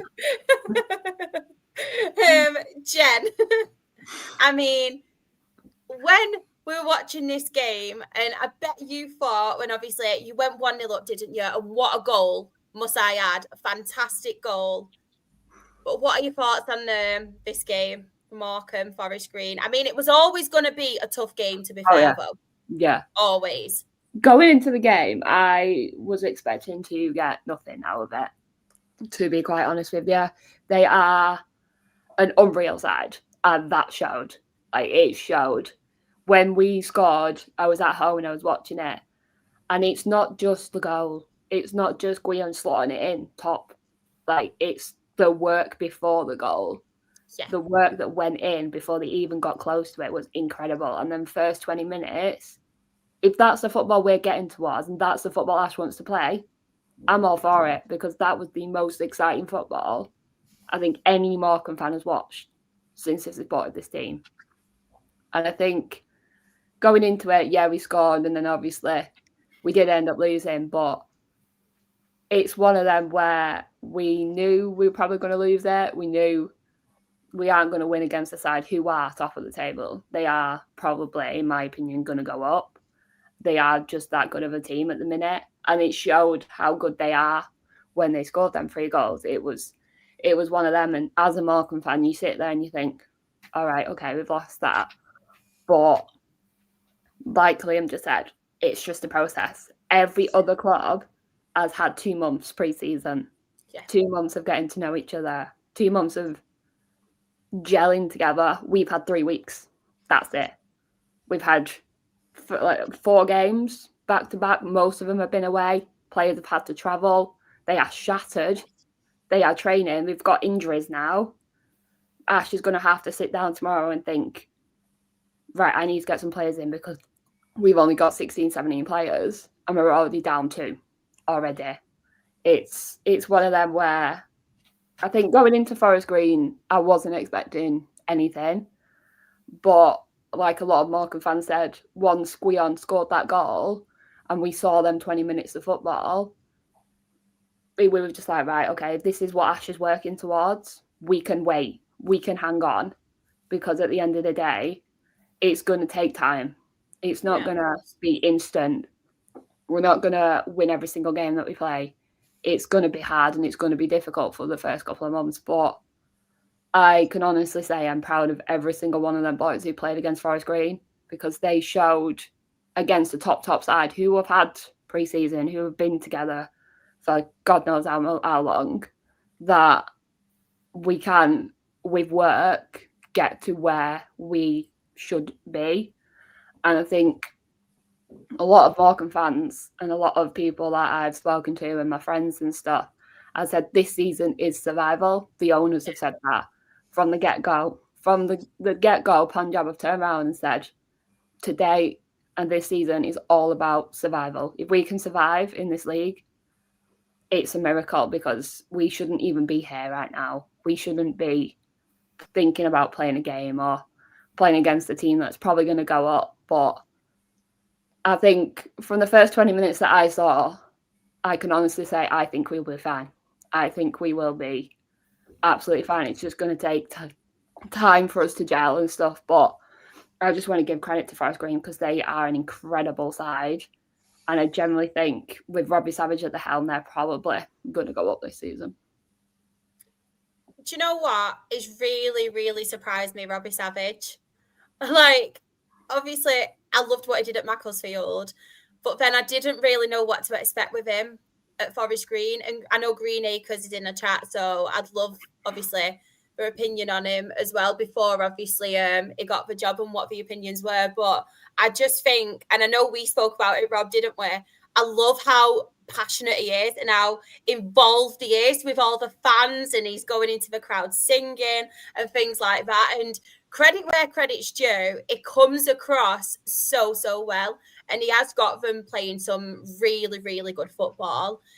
Just from a Morecambe perspective, really quickly, I think a lot of people need to remember as well with Morecambe, it's not just new players. You've got a new manager, new style of football that you want to obviously embed on your team. You've got new backroom staff. You've got new owners. So it's completely a new transition. And like Liam said as well, you've just got to trust the process. Like, they need to remember what's happened. And Rochdale fans were very similar, where us Rochdale fans, and you can see it now sometimes, they get a little bit too arrogant. And it's like, just be careful what you wish for here, because not that long ago, we might not have been a club. So just enjoy the fact you have a club, enjoy the moment. I know obviously you lost, but even that, it's no disgrace losing to Forest Green. No. It's no disgrace whatsoever because they are a very, very good team. They've not lost this season, have they, Forest Green? No. They've not lost, so it's no disgrace at all. It's like every Morecambe fan would have gotten into that game thinking, right, okay, we're probably going to lose this, but let's go and watch the boys. Let's go and support the boys on a Tuesday night kind of thing. And when that first goal went in, I generally sat there and was like, okay, like, could we actually win this? Could this be one of the big upsets of the day. Like, I think it was one of them where we scored and then we fell apart a little bit. But that's going to happen. Everyone's not fully fit. Everyone's still not training fully. It's one of them. But I think it was nice what Robbie Savage said post-match as well. He gave credit to our fans, and I think for someone like him to give us credit and say how he wants us to do well and says we will be fine, I think that's why I think he's going to do well at Forest Green. He's very passionate, and we know we all love the passionate managers. And I think it's what Forest Green need. But I think personally, I think he's going to do fine. But it's one of them for Morecambe where it's going to take time. We've said it countless times, but Ash has said it countless times. Give me until the end of October, and then make your decision on me. I've only had a month with these lads. That's it. And people need to remember that a month ago we might not have been a club. And that's plain and simple. We need to think we could not be watching football right now. And like you said, it's a whole new staff. Not one, except the media staff and some of the backroom staff that have been there through the past 2 months. That it's a whole new change. It's a whole new manager, assistant manager, goalkeeping coach, physio, science sportist. There's loads of new backroom stuff. It's going to take time. And I think with the 3 games we've got in hand, I think we'll be more than fine. This is really nice what Green Acres has said as well. Obviously, a Forest Green fan. Our fans describe a Morecambe goal as a worldie, but also said they should finish mid-table once they are at full speed. Yeah, I think it's nice as well that other people are coming out to the Morecambe fans and saying, look, don't worry. I know you're bottom of the table right now, but once you get up to speed and once you've got everything gelled together, you'll be absolutely fine. And I generally think we will. And I think it's one of them where you have to give Ash time. He's a young manager. He's going to see what people are saying on social media. He is a social media guy. He's going to see what people are saying. And sometimes people need to think what they write before they put it on social media, especially for someone as young as him, who is going to see what people are saying. And it's just one of them, what you write on social media can be seen. And some people need to remember that. I hope he sticks to his beliefs, Jen, and keeps going. Because what you're getting at the minute, you're not getting many points, but you're getting those moments. You know, you had that wonderful first day, and you got the points as well. And that goal is really special for me. I think it'll be in the top 5 or 6 for the season. Yeah. And it wasn't a surprise to see who scored it because he was absolutely brilliant at Aldershot Town in that first away game for Morecambe. And he never stopped. I don't know where he got his energy levels from because understandably that day, you know, the Morecambe players were dead on their feet after all the efforts they'd put in on the Saturday. And for some reason, he must be on Duracell because he just never stopped. Yeah, he's a workhorse. He's definitely a workhorse. But it's like a lot of people said, I think we'll be fine. It's one of them where we're just excited to watch the football right now and the results will come. They'll come. Just really quickly before I come to you, Ben and Rob, we have a very angry Luke. I mean, he's done both match reports in one, to be fair. So obviously, Gateshead 0, Altrincham 2, and then they did get beat against Woking. I think it was 5-0, wasn't it? If I remember correctly. Yep. So yes, Woking and Altrincham, abysmal results, no effort. No real attacking threat, and we were just all over the place from minute 1, and it's quite a tough watch at any point. But then again, our young side, who did pretty well in pre-season, have simply been blown away by the pace and physicality of the National League, and the loss of experienced players to injury hasn't helped.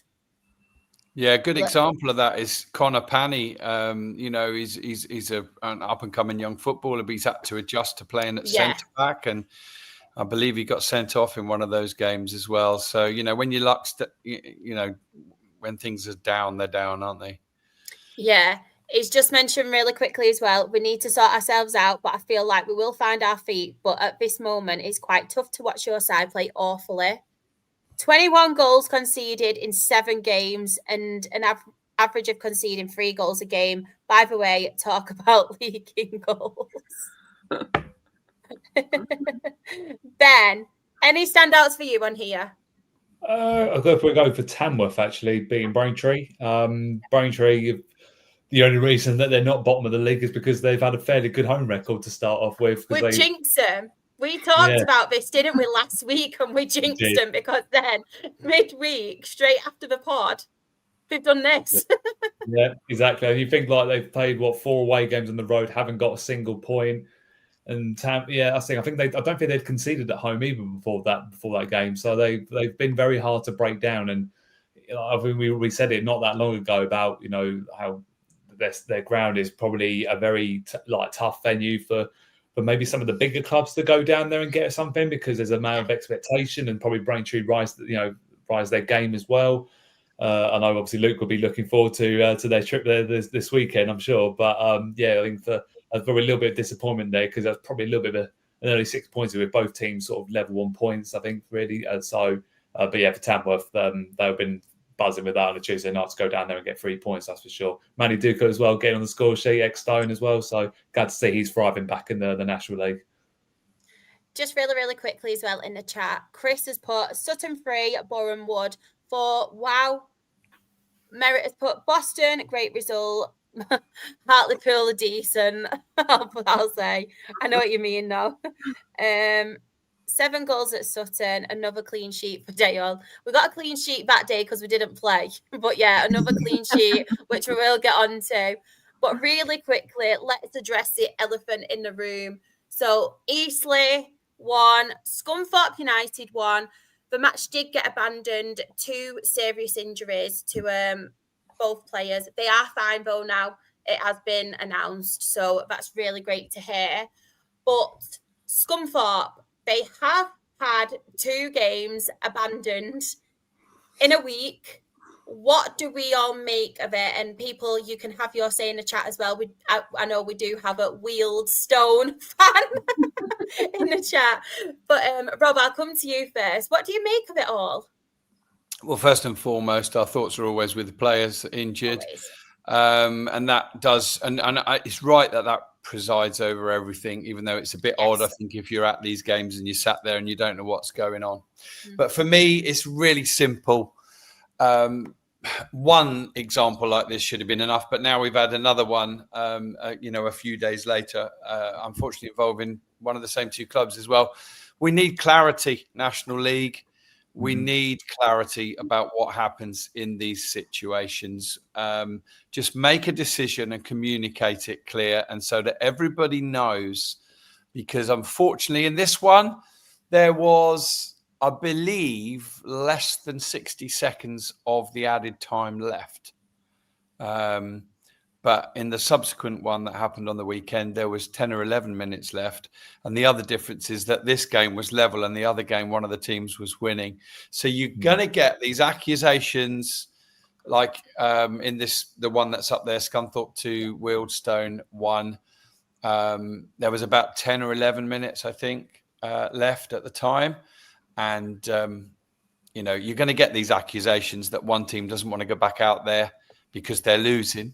And they're obviously going to cite the fact that because of the distress they feel at the injury to one of their players. I'm not casting the judgment on that. I'm just saying that's your example. And on our pod yesterday, we talked about it briefly, didn't we? And I remember there used to be a rule. We all knew this growing up. Yeah. If a game was abandoned beyond 70 minutes, the result stood. Yeah. That was the rule for years.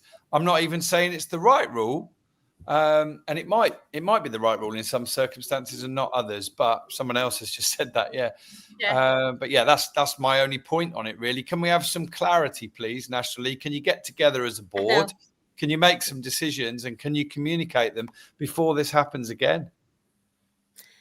Just quickly reading through the comments about it. So the Yorkshire Drummer put, how do Wealdstone fans, it's because I'm reading it quick, feel about the abandoned game? Heard lots of their varied reports, but the overall feel is the players bottled it as they were losing.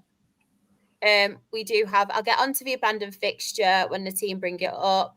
Also, apologies for shattering glass here, but the Raider, that was a Wealdstone Raider, is a proper part-timer, does 5 games a season max. I tell you what, though, fair play, because he made a lot of money from that video going viral. But yeah, on Saturday, despite obviously the injury, the optics look really bad. The club have put a statement out yesterday, but not released it on social media. Couple of our fans celebrating when the games was called off was strange. We'd have gone down to 10 men, but could have still grabbed an equaliser. Yeah. And that's because they'd used all their subs, I believe. Yeah. Yeah. We all in agreement now that a rule does need to be put in place again, just so then we know for future if anything does happen that there is proceedings we have to stand by. Yeah, absolutely. I think we had a similar situation. Well, not us specifically, but the National League South had one last year with Western-super-Mare against Tunbridge Angels, and Tunbridge were 1-0 up with 5 minutes to go. There was a medical emergency in the crowd, and the fan was taken well, at the end of the day, which obviously was the most important thing. But obviously the game got abandoned, and obviously because it was such a tight playoff race and that, the league decided that the game would get played 48 hours later, meaning that Tunbridge players barely had any time to book any time off, because bearing in mind they're part-time. And then Western were basically given of winning 3-0 again in the replay, which to be fair nearly cost us a playoff place. And then, like I said, there needs to be some sort of clarity, and you've got to take things into account, like what it's going to mean for teams. I mean, the logical thing is, like Rob was saying, obviously the Eastleigh Scunthorpe game, that there's 1-0 with about 60 seconds left, and that just make it a draw. That's a simple fact at the end of this. I mean, look, if there might have been a winner, who knows? But that's the thing. But I think with 60 seconds, it really worth Scunthorpe travelling all that way down to the south again to play it for one more minute. I know they played the whole game again, and then the Wealdstone one. Yeah, it's a hard one because you do get stories of teams that do try and bottle it a little bit. Because I mean, it happened a couple of years ago where I think it was Bath City went to Slough, and Slough were 2 goals ahead, I think they were, and Bath, had wanted the game abandoned because again of a medical emergency in the crowd. And Scott Davis, I remember, was really unhappy about it. It really is a hard balance, and look, because it's Wealdstone's one of their players, they're obviously going to try and make sure they're there to support him. But then when you look at the fact that they've made all 5 changes, they're 2-1 down away from home. They've had a very good start to the season. I think, hang on, this could have been a good one for us. And now thinking, oh, good, we get another opportunity. I'm not saying that's that's the main aspect. Obviously, it's a lot of factors come into it, but I do feel a little bit sorry for Scunthorpe a little bit, because you're 2-1 ahead, and you've got the opposition refusing to come out, and that in the grossest respect possible. Obviously, a shoulder injury is horrible, but we're not talking about a double broken leg here. And obviously, I think there's dislocation to the shoulder, and it is horrible. It's hard to find a balance of it, but I would feel a little bit aggravated as a Scunthorpe fan. But what I won't put up with is that their fans were very abusive towards Wealdstone, and I think something towards their player as well. And I just thought that's not on. I think they went a little bit too hard at it, which I didn't think was right at all. But it's such a hard balance. But I think I'm totally agreeing. There needs to be some clarity on it. Just quickly going back to the comments as well before we move on. If we did genuinely refuse to play, then we deserve any punishment we get. A points deduction, though, is too far. I saw that a lot of people were saying about points deduction on socials, which, no. You can't refuse to play. It's bad sportsmanship. Aaron, the Grimsby fan, has put. But, Rob, you've waited ages. Talk to us about Aldershot. If you want to cover both games now, you're more than welcome to. Okay, first of all, Truro, absolutely brilliant story. Great vibes down there. Big crowd for midweek. Not far less than 200 Aldershot fans down there, but really good feel about the club. They've got a massive fan zone, no segregation, everybody in. They want them all in there, enjoying the atmosphere before the game. And they really came into it full on, Truro. I have to congratulate the way they started the game. Aldershot have been playing quite impressively this season, but they were under a bit of pressure in the first half an hour. They didn't concede, but so that's the first point. Truro, very, very impressed with them on the night, and 11 against 11, they were the better team. Okay, that's for sure. Then you get just really a freakish decision, probably in isolation, one of the worst red cards that I've seen. And all I can tell you is that I was the other end of the pitch and the other side of the pitch commentating. And I'm always wary when I call any incident, have I seen it right? Is there another angle that might show something different? And you always try to balance that as a commentator. Not on this occasion. What I saw was Marcus Dewhurst come out of his area very quickly, strike firmly through the ball, sent it right to the other end. And then a split second later, the striker who's trying to get there, gets there, crashes into Marcus. And the referee, who all I can say, he must have been obscured, badly sighted, whatever, but he thought he saw Marcus Dewhurst follow through and deliberately catch the Truro player. Listen, there's not much to debate. It's the most unequivocal thing that I've seen and everybody else. I think maybe a few people trying to provoke and a few Woking fans have sort of said it wasn't, but everybody else has said it was. Anyway, on the night he was sent off, he got a red card. Aldershot went down to 10 and then ridiculously scored and went 1-0 up. They hung on in the game pretty well to about the hour mark, and then Truro, who'd been knocking on the door, got themselves an equaliser.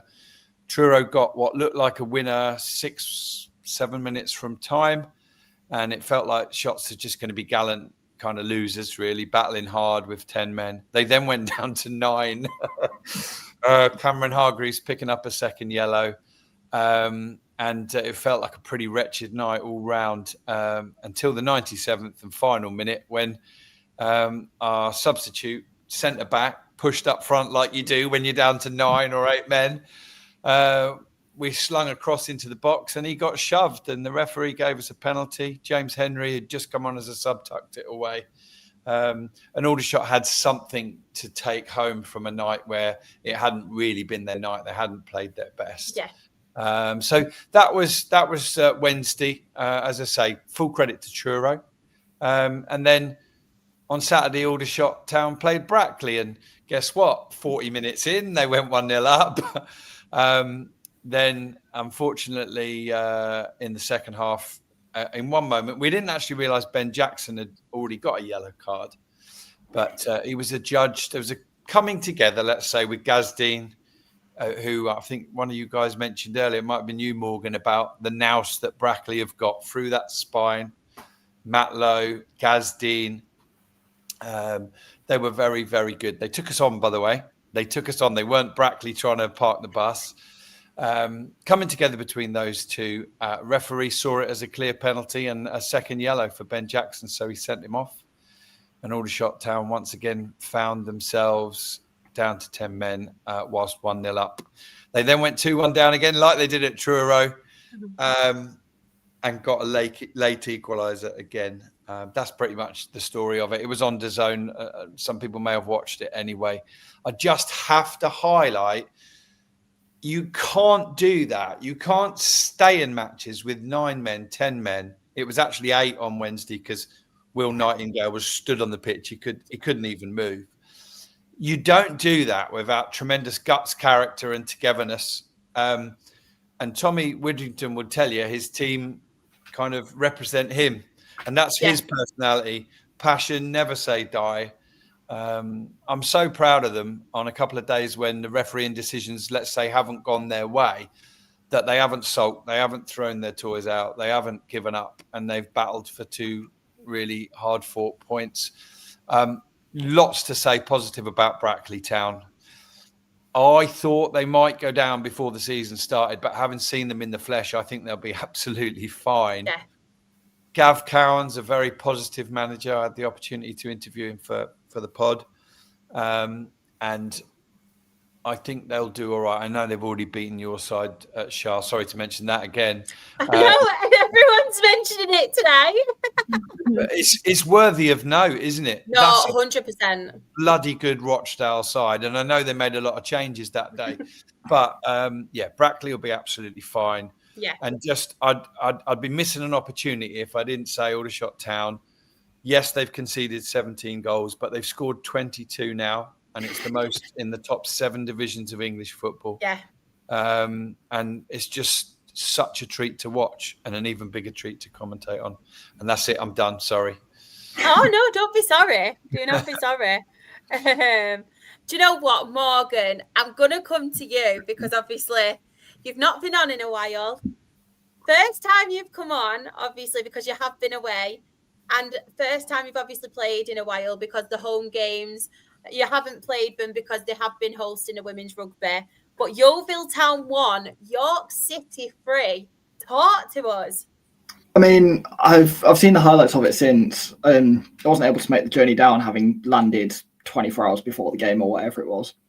But it's not what I expected at all. Obviously, Yeovil have had their issues. Mark Cooper got sacked, and obviously we just brought Stuart Maynard in, and York fans weren't particularly, including myself, I'm going to include myself in this, weren't particularly thrilled when Stuart Maynard was announced. It was very, very quick how it was all announced. Hinchelwood went, and it was a bit of a surprise, but not massively shocked that it got sacked. It was, okay, this is kind of coming. Something's felt off all summer. For then Maynard to come in, I was expecting us to win, to be quite honest. We've got a good record down at Yeovil. I think last time we lost against them, well, it was like 2016. I think we've got quite a good record against Yeovil. I was not expecting 3-1, and everyone that was there and from the highlights, we just looked brilliant.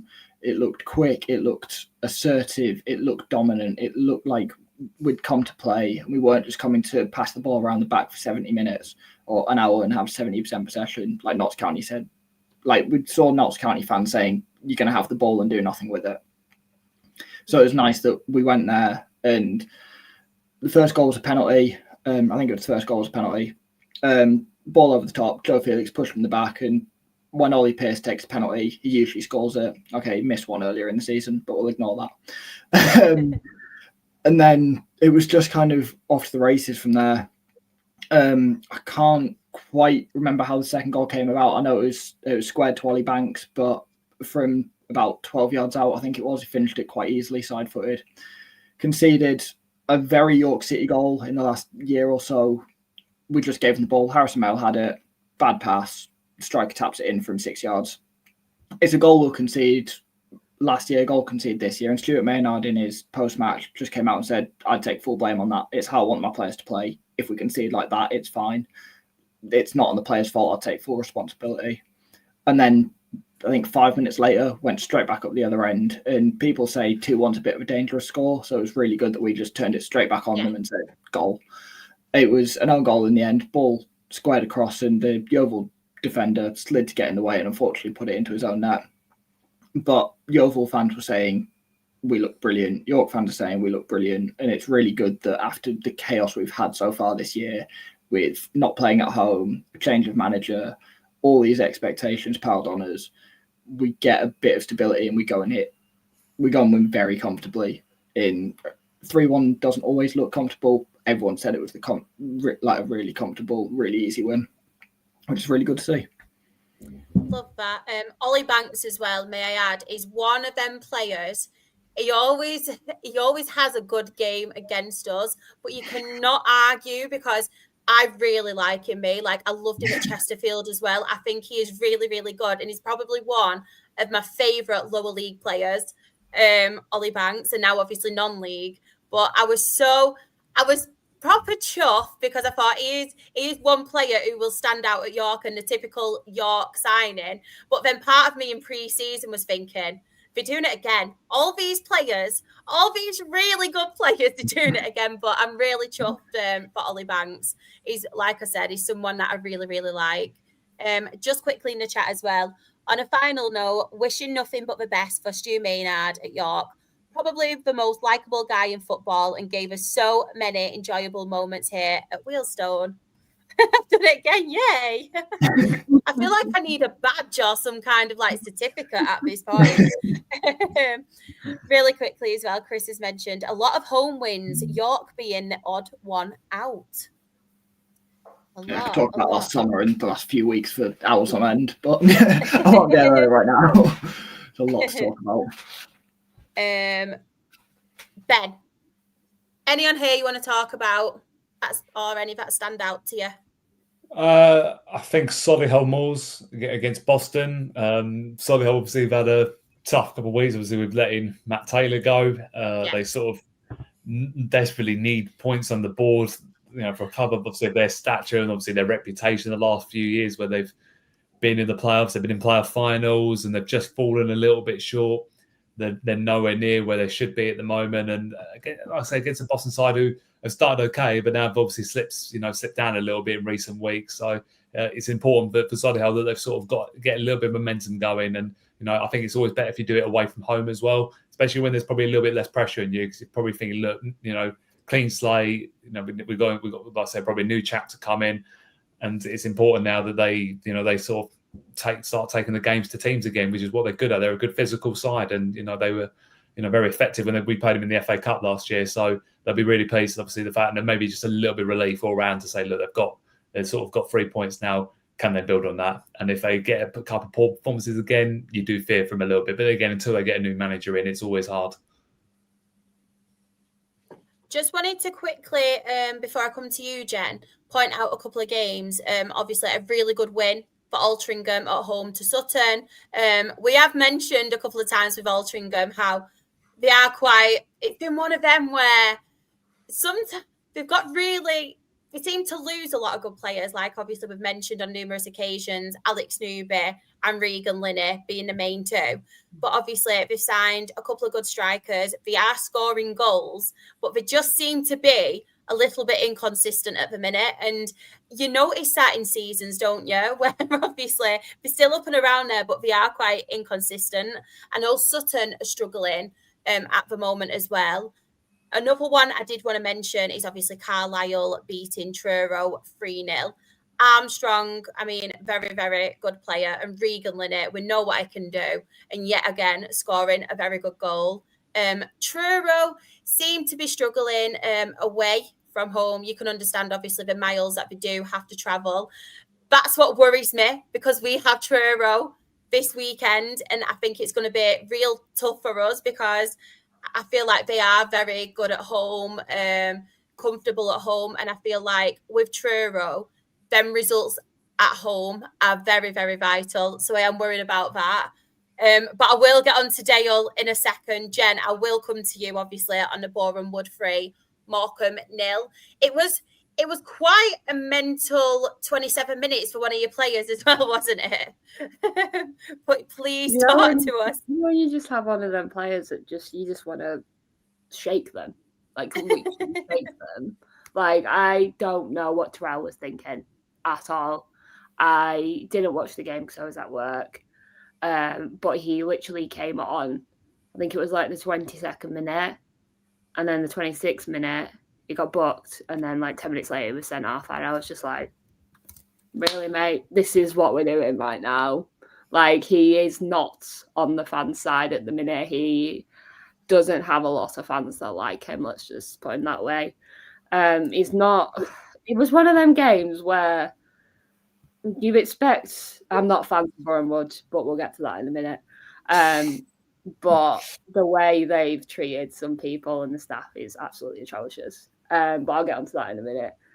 But it felt like when we were talking about Boreham Wood, it felt like we could go there and maybe get a point or win. It was one of them where they are a good side, but I think they're not the best side. I think they will struggle this season.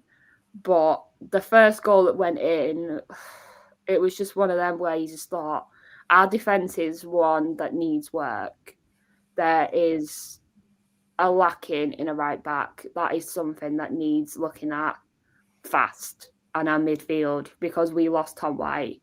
Losing Tom White was huge for us, absolutely massive. And I'm glad he's doing so well at Boreham Wood, and he's scoring and he's doing what he did for us. But losing him has been huge for us personally.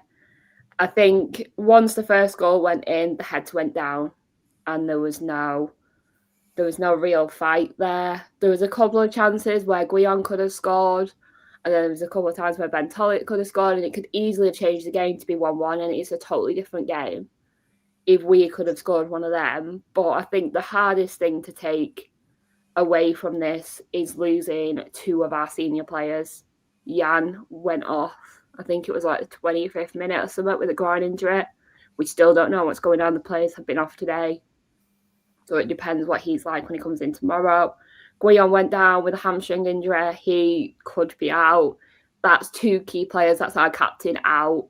It's one of them where it's looking like we need to get some players in, because if we lose 2 of our senior players, it's massive, especially Jan. He's a huge voice in that dressing room. Yeah. He is a wonderful man. Absolutely adore him. But if we lose him as our captain, we are really, really going to struggle. And I just hope it's just a little knock from all the games he's been playing, because he has been playing non-stop, like literally not missed 1 game since he's come back. And it's just showing the effect of how many games we've had to play in this moment, how much it is taking a toll on some of these players. Like, we have 16, 17 players. It's not a 20, 30 man squad like Carlisle have got where they can swap and change out. We have to stick to our 11. And it's hard for Ash to sit there sometimes and think, what can I change? Because he's looking at his bench and there's not much option there, kind of thing. So it was one of them games where it was just frustrating. We knew we probably weren't good enough that day. We wasn't good enough that day. It's hard to sit there as a fan and think, right, okay, we've lost 4 in a row now. Are we going to struggle? But then you also sit there and you think, we are a month in. We've still got 3 games that were suspended that we've got to play. We've still got games at home where the home atmosphere is massive at the minute, and that could really help us. And we've obviously got, we're away to Solihull on Saturday, which for me is a must-win. A must-win. Because they have only won their game this weekend, their first game this weekend. So for us, it's a must-win. But I think that game was just one where we had to forget it. We just had to leave, forget it, have your 2 days off, chill out, come back in tomorrow and see what we can do this weekend. Again, it's another away trip. It just feels like we're constantly away at the minute, and that's going to take some effect. The players are travelling down on a Friday, they're staying over, they're coming back on a Saturday. Like, it was one of them on Saturday where there was an incident on the M6 and most players didn't get home till 1 o'clock in the morning. It's going to take your effect. But it's one of them where I think, not Morecambe fans, but there's a few fans that are just trying to niggle a little bit at Ash and be like, oh, he's going to be sacked by Christmas kind of thing. And it's like, he's been in the job a month.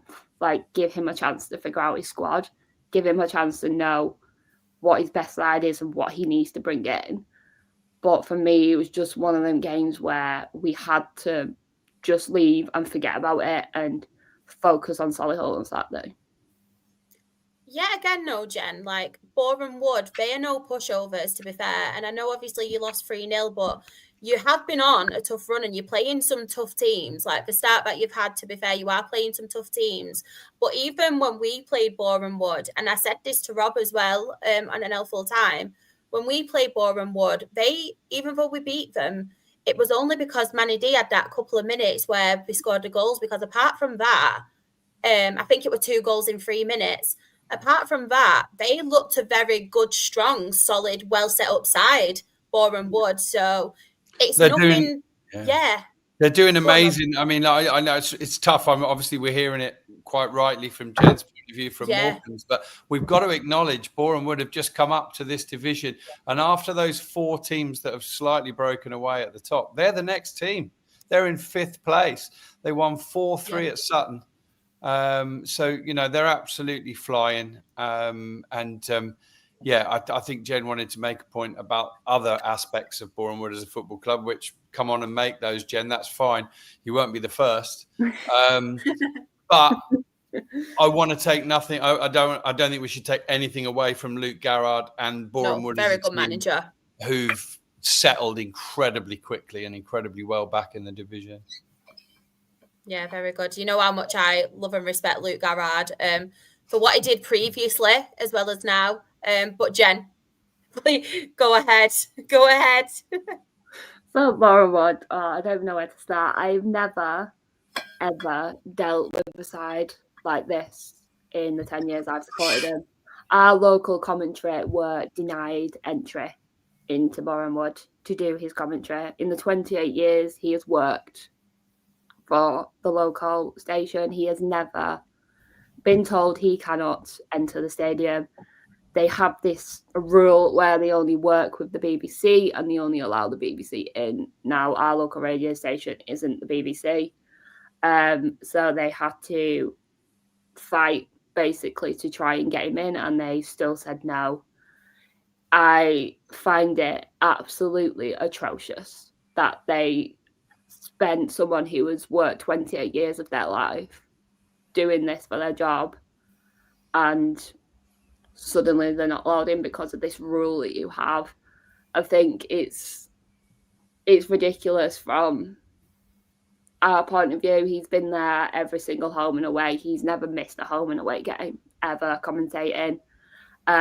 So he had to commentate from the radio station, and to make it even worse, they didn't even give him a DAZN description. He had to pay for it. So, Boreham Wood, you are something. Let's just put it that way. I just think we should do the same when they come to us. If you're going to react that way, we're not going to let any of your media in, because if you're going to treat a man who has worked 28 years of his life hard this way, why should we let you into our stadium? So we'll see what happens when they come to us, but I guarantee we will just let them in, because we are nice and we let whoever wants to come into our stadium. But I think from my point of view, I listen to Beyond Radio when I'm at work and I'm missing the game. So for me, for him to not be there on Saturday, I just think was atrocious by them. I've never dealt with a club like that, and there was a few fans that I've seen on our fans page that have said they wasn't allowed in the club shop, they wasn't allowed to buy anything, they were only allowed to get pins from where the away end is. I just think it's a weird way to be. Like, I know obviously we're EFL, we've not dealt with National League side before. This is our obviously first time, but I just think it's a very weird policy to have, to not let anybody but BBC in. I just find very, very strange. We've never done that. And I think it's such a backwards policy that they have. I just don't agree with it. And I just would love to know why they do that. It just doesn't make sense to me. Well, if we get Luke Garrard on at some point in the future, which Shah, I know is a distinct possibility, isn't it? Then I think we can respectfully put that question to him. Of course, he is responsible for the football team side, and he's doing very, very well on the pitch. But you're not the first, and it's not the first experience that we have heard about people being frustrated by that policy. And I think you're right to call it out, and we need to ask questions about it and get some answers. If there's any Boreham Wood fans watching on that know the reasoning, drop your comments. I'm really intrigued. Yeah. And that's the thing, having obviously spent time from a media perspective myself at Boreham Wood, and what I will say is that the guys that the actual media team at Boreham Wood, I've never actually had an issue with. They were actually very friendly to us when we went both times, but it's obviously the hierarchy of the club. Yeah. And, to be honest, it's worse than what it used to be, because obviously now they're not letting anyone in. Beforehand, they used to charge clubs for being able to broadcast or even film. I'm pretty sure when we first got promoted to the National League, about sort of near a decade ago, our radio station, we charged £100 to go and do broadcasts. And bear in mind, they're voluntary run radio stations. Same with our cameraman, charged £100 to film the game for his camera, which it's just not on, because the only other club I've ever known to charge clubs and that was Southport. I remember in our first year in the National League. I don't know if it's still the case now there. I mean, obviously, if there's any Southport fans, please let me know. But it is really strange, the whole policy thing, and I just don't understand it. And I've always been an advocate of saying, look, I will treat clubs exactly the way how we want to get treated, because if we are treated not very well when we go to clubs, I will do exactly the same when they come to us at the end of the day, because at the end of the day, I'm not anyone's, lapdog or anything like that. At the end of the day, I'm there to do a job. And if I'm not allowed to do my job, then why should I let you do your job when you come to us? That's the way I personally see it. You treat us with respect, we will treat you back. And obviously, Boreham Wood have probably lost a few fans of that over the last few years, which I feel sorry for a couple of them in the team, because there are some nice people at Boreham Wood, but there are some people which just make such strange decisions. And obviously, you know, obviously the only reason the BBC allowed it is because they're contracted to the National League, and it's the only reason why they're allowed to be in. Because I reckon if it weren't for that, it wouldn't surprise me. They say, no, you're not allowed in either. But, you know, they don't have any say on that, to be honest. It's a league rule. Yeah, I think he posted as well, obviously, after the game, he posted his thing on Twitter saying that he wasn't allowed in. But it was also somewhere along the line, he put in his tweet that if he turned up, he would have been kicked out. And I'm just like, is it that deep to kick someone out? I just don't understand. I really hope we treat them the same way when they come to us and their local radio stations aren't allowed in. But personally, I know Liam wouldn't do that. He's not that kind of man, but I would love him to do it personally. But I just know when they come to us, they'll probably be allowed, and it's one of them, innit? It's a weird policy to have. It's something I don't understand, and I'd love to have a conversation with the higher ups and just ask why you would do this to a local radio station that has been with us for 28 years. Sorry, Jen. Do you want to finish, or I just? No, it's fine. Yeah, the only logical reason I could see why you wouldn't let an independent non-BBC radio station is because if that was going out on commentary, that might deter a few fans from going. But that can't be the case with Morecambe, can it? Yeah, there couldn't have been a single fan that went, do you know what, it's not going to be on the radio, so I'm going to have to make the whole trip down to Boreham Wood to watch the game. Yeah, it's an odd one. That's the only logical argument I could accept, and it would be a moot point if you're playing Morecambe. Yeah, it's just the fact that he wasn't allowed to go down. He still recorded it from Beyond Radio back in Lancaster. He was still doing it from the radio station when he should have been there in person, kind of thing. So it's one of them. It's going to happen in this league, I think. I don't think they'll be the first, and I don't think they'll be the last, if I'm honest. Just a couple of games I wanted to touch on now. Obviously, we do have merit here, and I think this is amazing, by the way. Another gate over 8,000 at Roots All Saturday. Amazing support this season. And that game, the Southend game, because looking at it, it looks like a really, really comfortable win. But there were two really, really late goals in the second half. So obviously, Dallas scored in the 31st minute. And then Gus Scott Morris, someone that we're all familiar with, was scoring a lot of goals last season. One of my favourite players in this league. It wasn't until the 90th minute. He obviously got the second.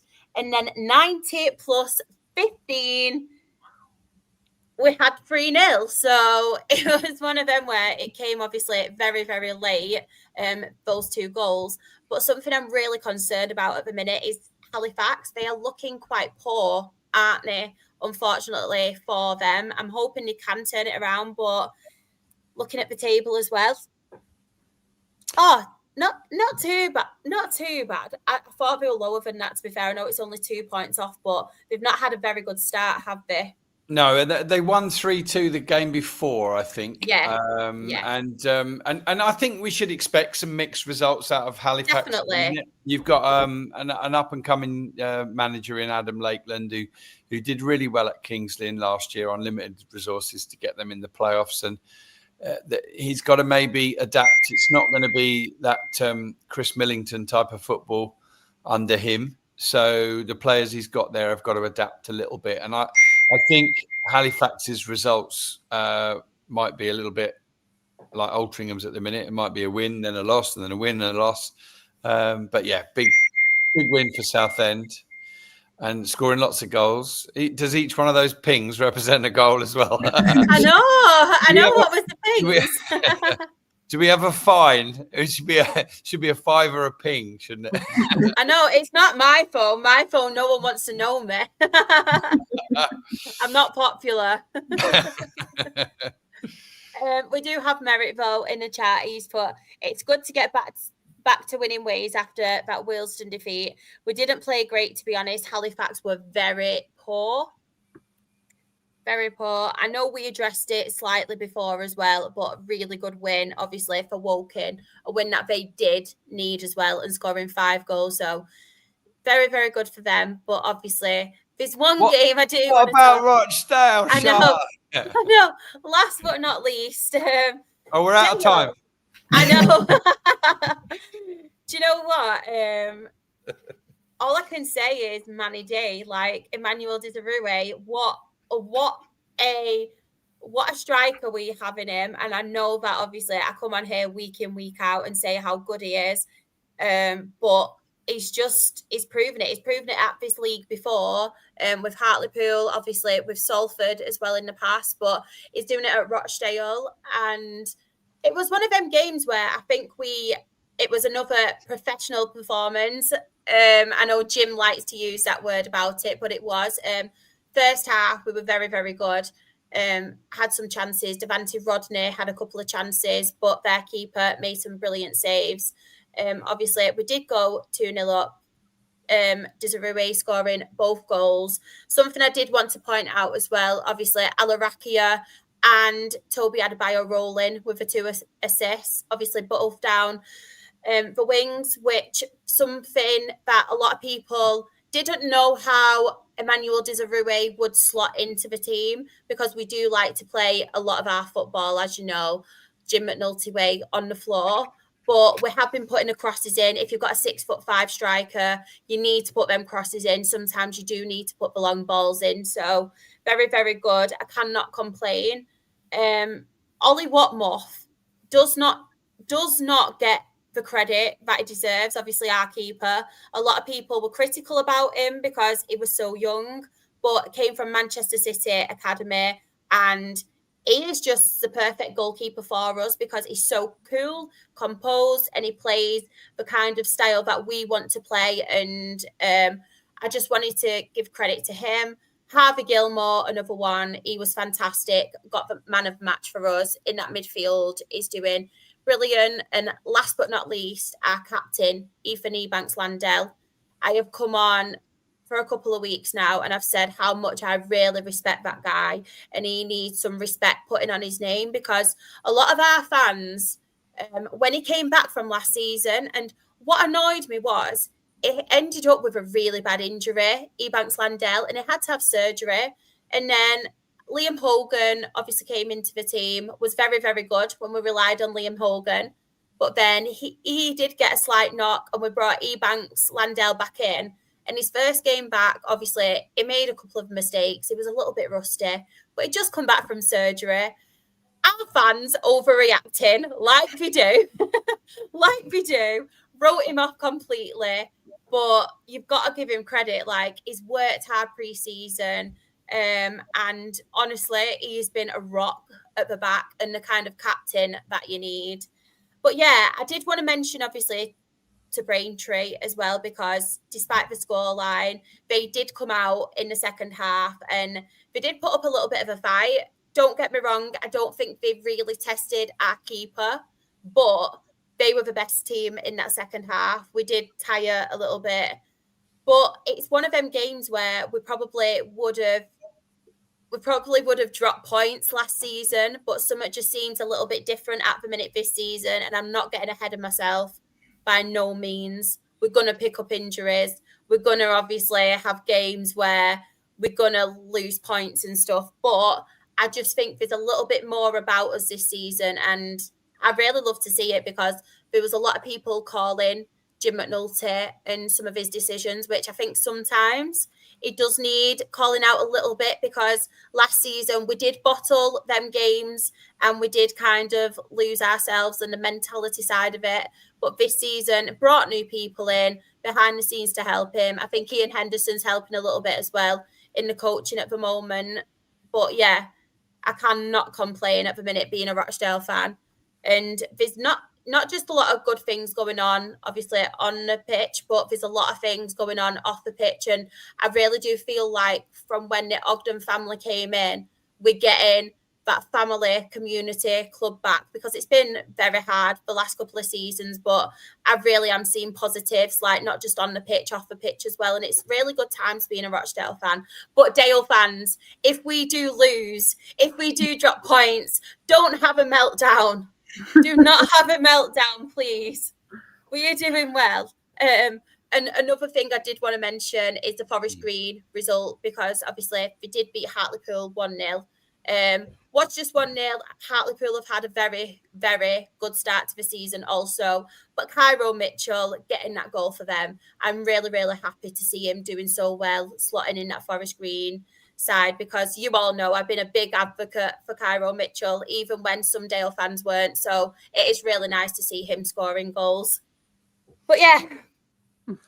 Just while you catch your breath, Shah, I know. Just wanted to say about Disarue. They've got to be two of the calmest finishes I've seen. It was like picking cherries off a tree, wasn't it? It was like, oh yeah, there's another one. And that's what happens, I think, when you get a good striker proven at that level, at a new club, flying. The fans love him. Things are going his way. And two lovely crosses and two lovely finishes. Yeah, honestly, Disarue is, a lot of people didn't, I don't want to say a lot of people because it weren't our own fans, but there was a lot of people who were a little bit cautious to how we fit in with our style of play. But we're adapting, and that's what I like to see, because last season Jim was so stubborn and stuck in his ways, but you can see the tweaks now. You can see him adapting. You can see him obviously changing the players now, but not just bringing on defenders like he did last season. So yeah, I know it's early days, but I'm liking what I'm seeing, and I'm liking that we are winning games even when we're not at our best. And last season we were at our best. We were trying, but we didn't get those points. So I'm liking it. I really am. I'm hoping it continues though. But I'm not obviously, I'm a humble fan, and we've got Truro at the weekend. And I honestly think, I will say it now, I honestly think they will get something against us, because I just think, like Brackley, I don't think Jim will make the changes, by the way, but similar to Brackley, I think they'll have that little bit about them. And a John Askey side, you can never, ever write a John Askey side off. And they've got that home advantage. As I mentioned, I think they need those points at home, and that will help them.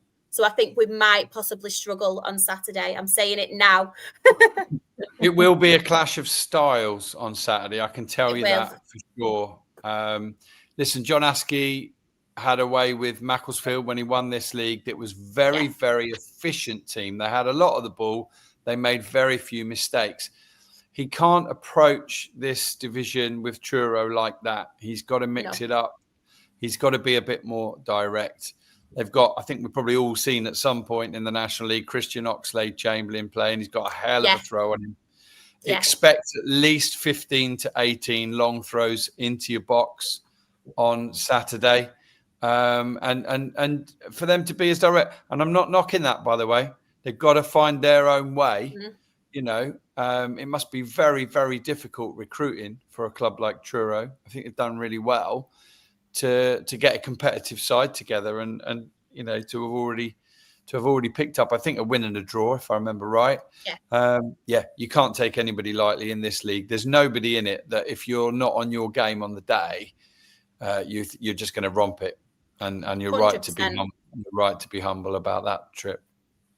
100%. I just think this will be a test for us, and it'll be a test for our goalkeeper too, because I feel like with our goalkeeper, Ollie Watmoth, he's not really been tested that much yet. Obviously, he wasn't in net for the Brackley game. We made all 11 changes. It was Tom Miles, who we signed from Manchester United Academy. So I'm really intrigued to see how our defence and obviously Ollie Watmoth will deal with it, to be honest. But that's enough about Dale. National League table. So top of the table, we have Forest Green Rovers on 20 points. Rochdale is second on 18 points. Carlisle United are third on 17 points. Southend United are fourth on 17 points.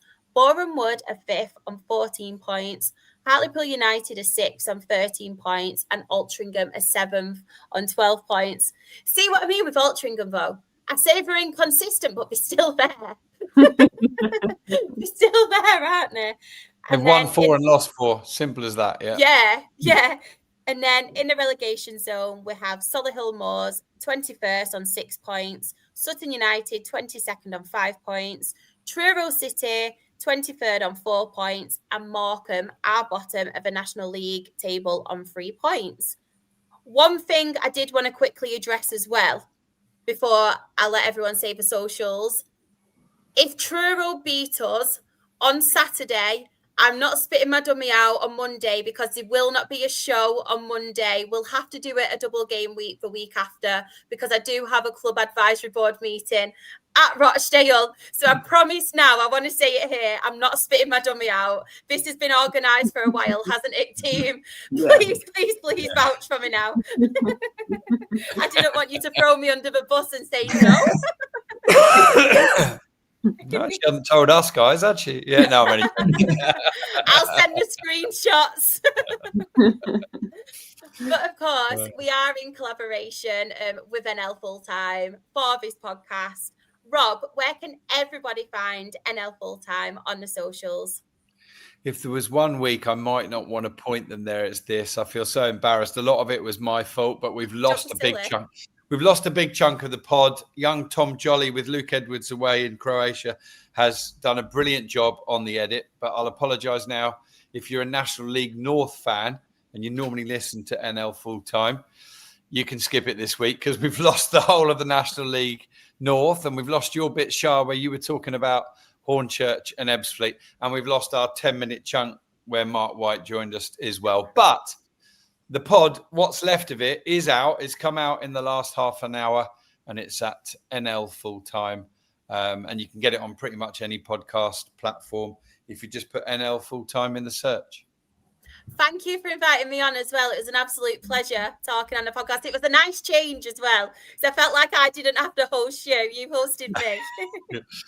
Yeah, it was a bit odd, wasn't it? It was different, but you did a great job. And but I can tell you as well, you wouldn't always notice it, but we always give every podcast a title, and you've had your first title. We've called our pod "Good Charlotte."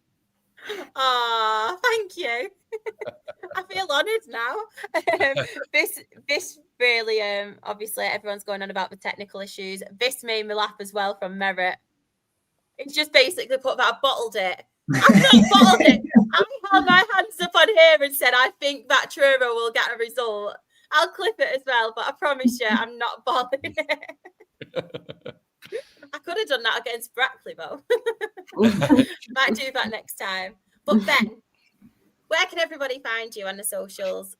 Hopefully not having a meltdown, put it that way. It's FC1 on Twitter. You're going to have to get, you've got plenty of time for the graphics for the next show, Sharks. It's FA Cup qualifiers in the next one. So it's come around quick. So hopefully by that time we'll actually still be in the competition. Aww. Jen, where can everybody find you? So it's Jen Hunt _ on Twitter, Instagram and TikTok. You can also find me and Bex from the lower league along with my two other friends who are doing an F1 podcast. It should be out Wednesday once I get round to editing it. But yeah, that's where you can find me. And Morgan, it's been so good having you back. Like I said before, we've missed you. It's been so good to be back. It's been good to have some normality, talk about non-league football again. Have a bit of a waffle about York and the madness that we are as a club. I said it on Twitter actually at one point because some other fan base was talking about us, and I said hated, ignored, hated, adored, never ignored, because you can't ignore us because we're always about to do something weird, like sacking a manager after 4 games. Yeah, that's normal. But you can find me on Twitter at _Morgan_Bruce, and I think my Instagram's the same, where I've put a load of my photos from my 3 months away. Love that. Got it in for me today, Merritt.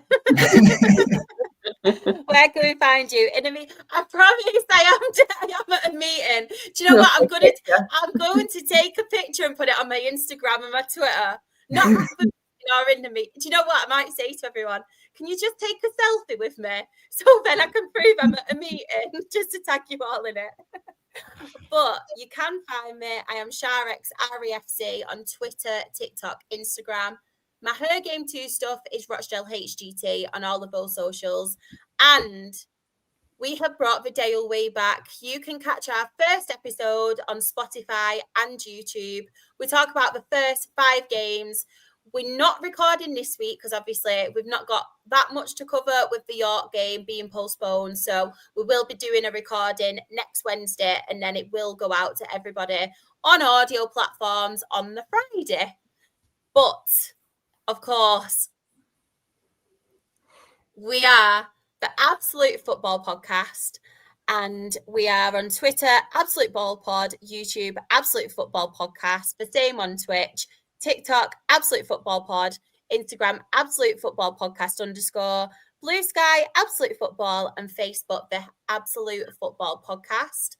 On a Monday, in collaboration with NL Full Time, we are Absolutely Lower League Show, and we cover the National League, National League North, National League South. On a Tuesday, Sam is back with Absolutely Premier League Show. I'm pretty sure they might be doing an England watch-along tomorrow because it is internationals, and then talking some transfer news as well. So go and check that out. Freya and Team Chaos are back with the Absolutely Women's Football Show, where they cover WSL and WSL2. And I am back on Absolutely Lower League. That is on Thursday at 8:30, where we cover the EFL Championship, League One and League Two. You can become a YouTube member if you like. You get special perks like emojis, and Sam is working hard doing special episodes where you meet the team, find out a little bit more about them, and maybe some secrets as well. Sam's not telling me, so I'm sure there's plenty of secrets. But as well, you can catch our amazing Women in Football series, which we are in partnership with Her Game 2 for that. We have done 3 episodes, and thank you for all of your support. And very, very quickly, just wanted to give it a mention. I don't know if anybody has seen it, obviously, on the socials at the minute, but we are recruiting new team members for our WSL show and our EFL show. So if you do have podcast experience, if you know anybody, or if you do want to talk about them leagues, please, please, please get in touch with the Absolute Football Podcast on the socials, and we'll arrange a call, and hopefully you'll be a team member, because I need team members on my EFL one because I've not got anyone at the moment. So please, everyone, I'm begging at this moment. But thank you so much to each and every person for their support. Very, very good numbers again. This podcast is going from strength to strength. We really, really appreciate it. Hope you all have a lovely week, and hope your teams win at the weekend. Bye, everyone.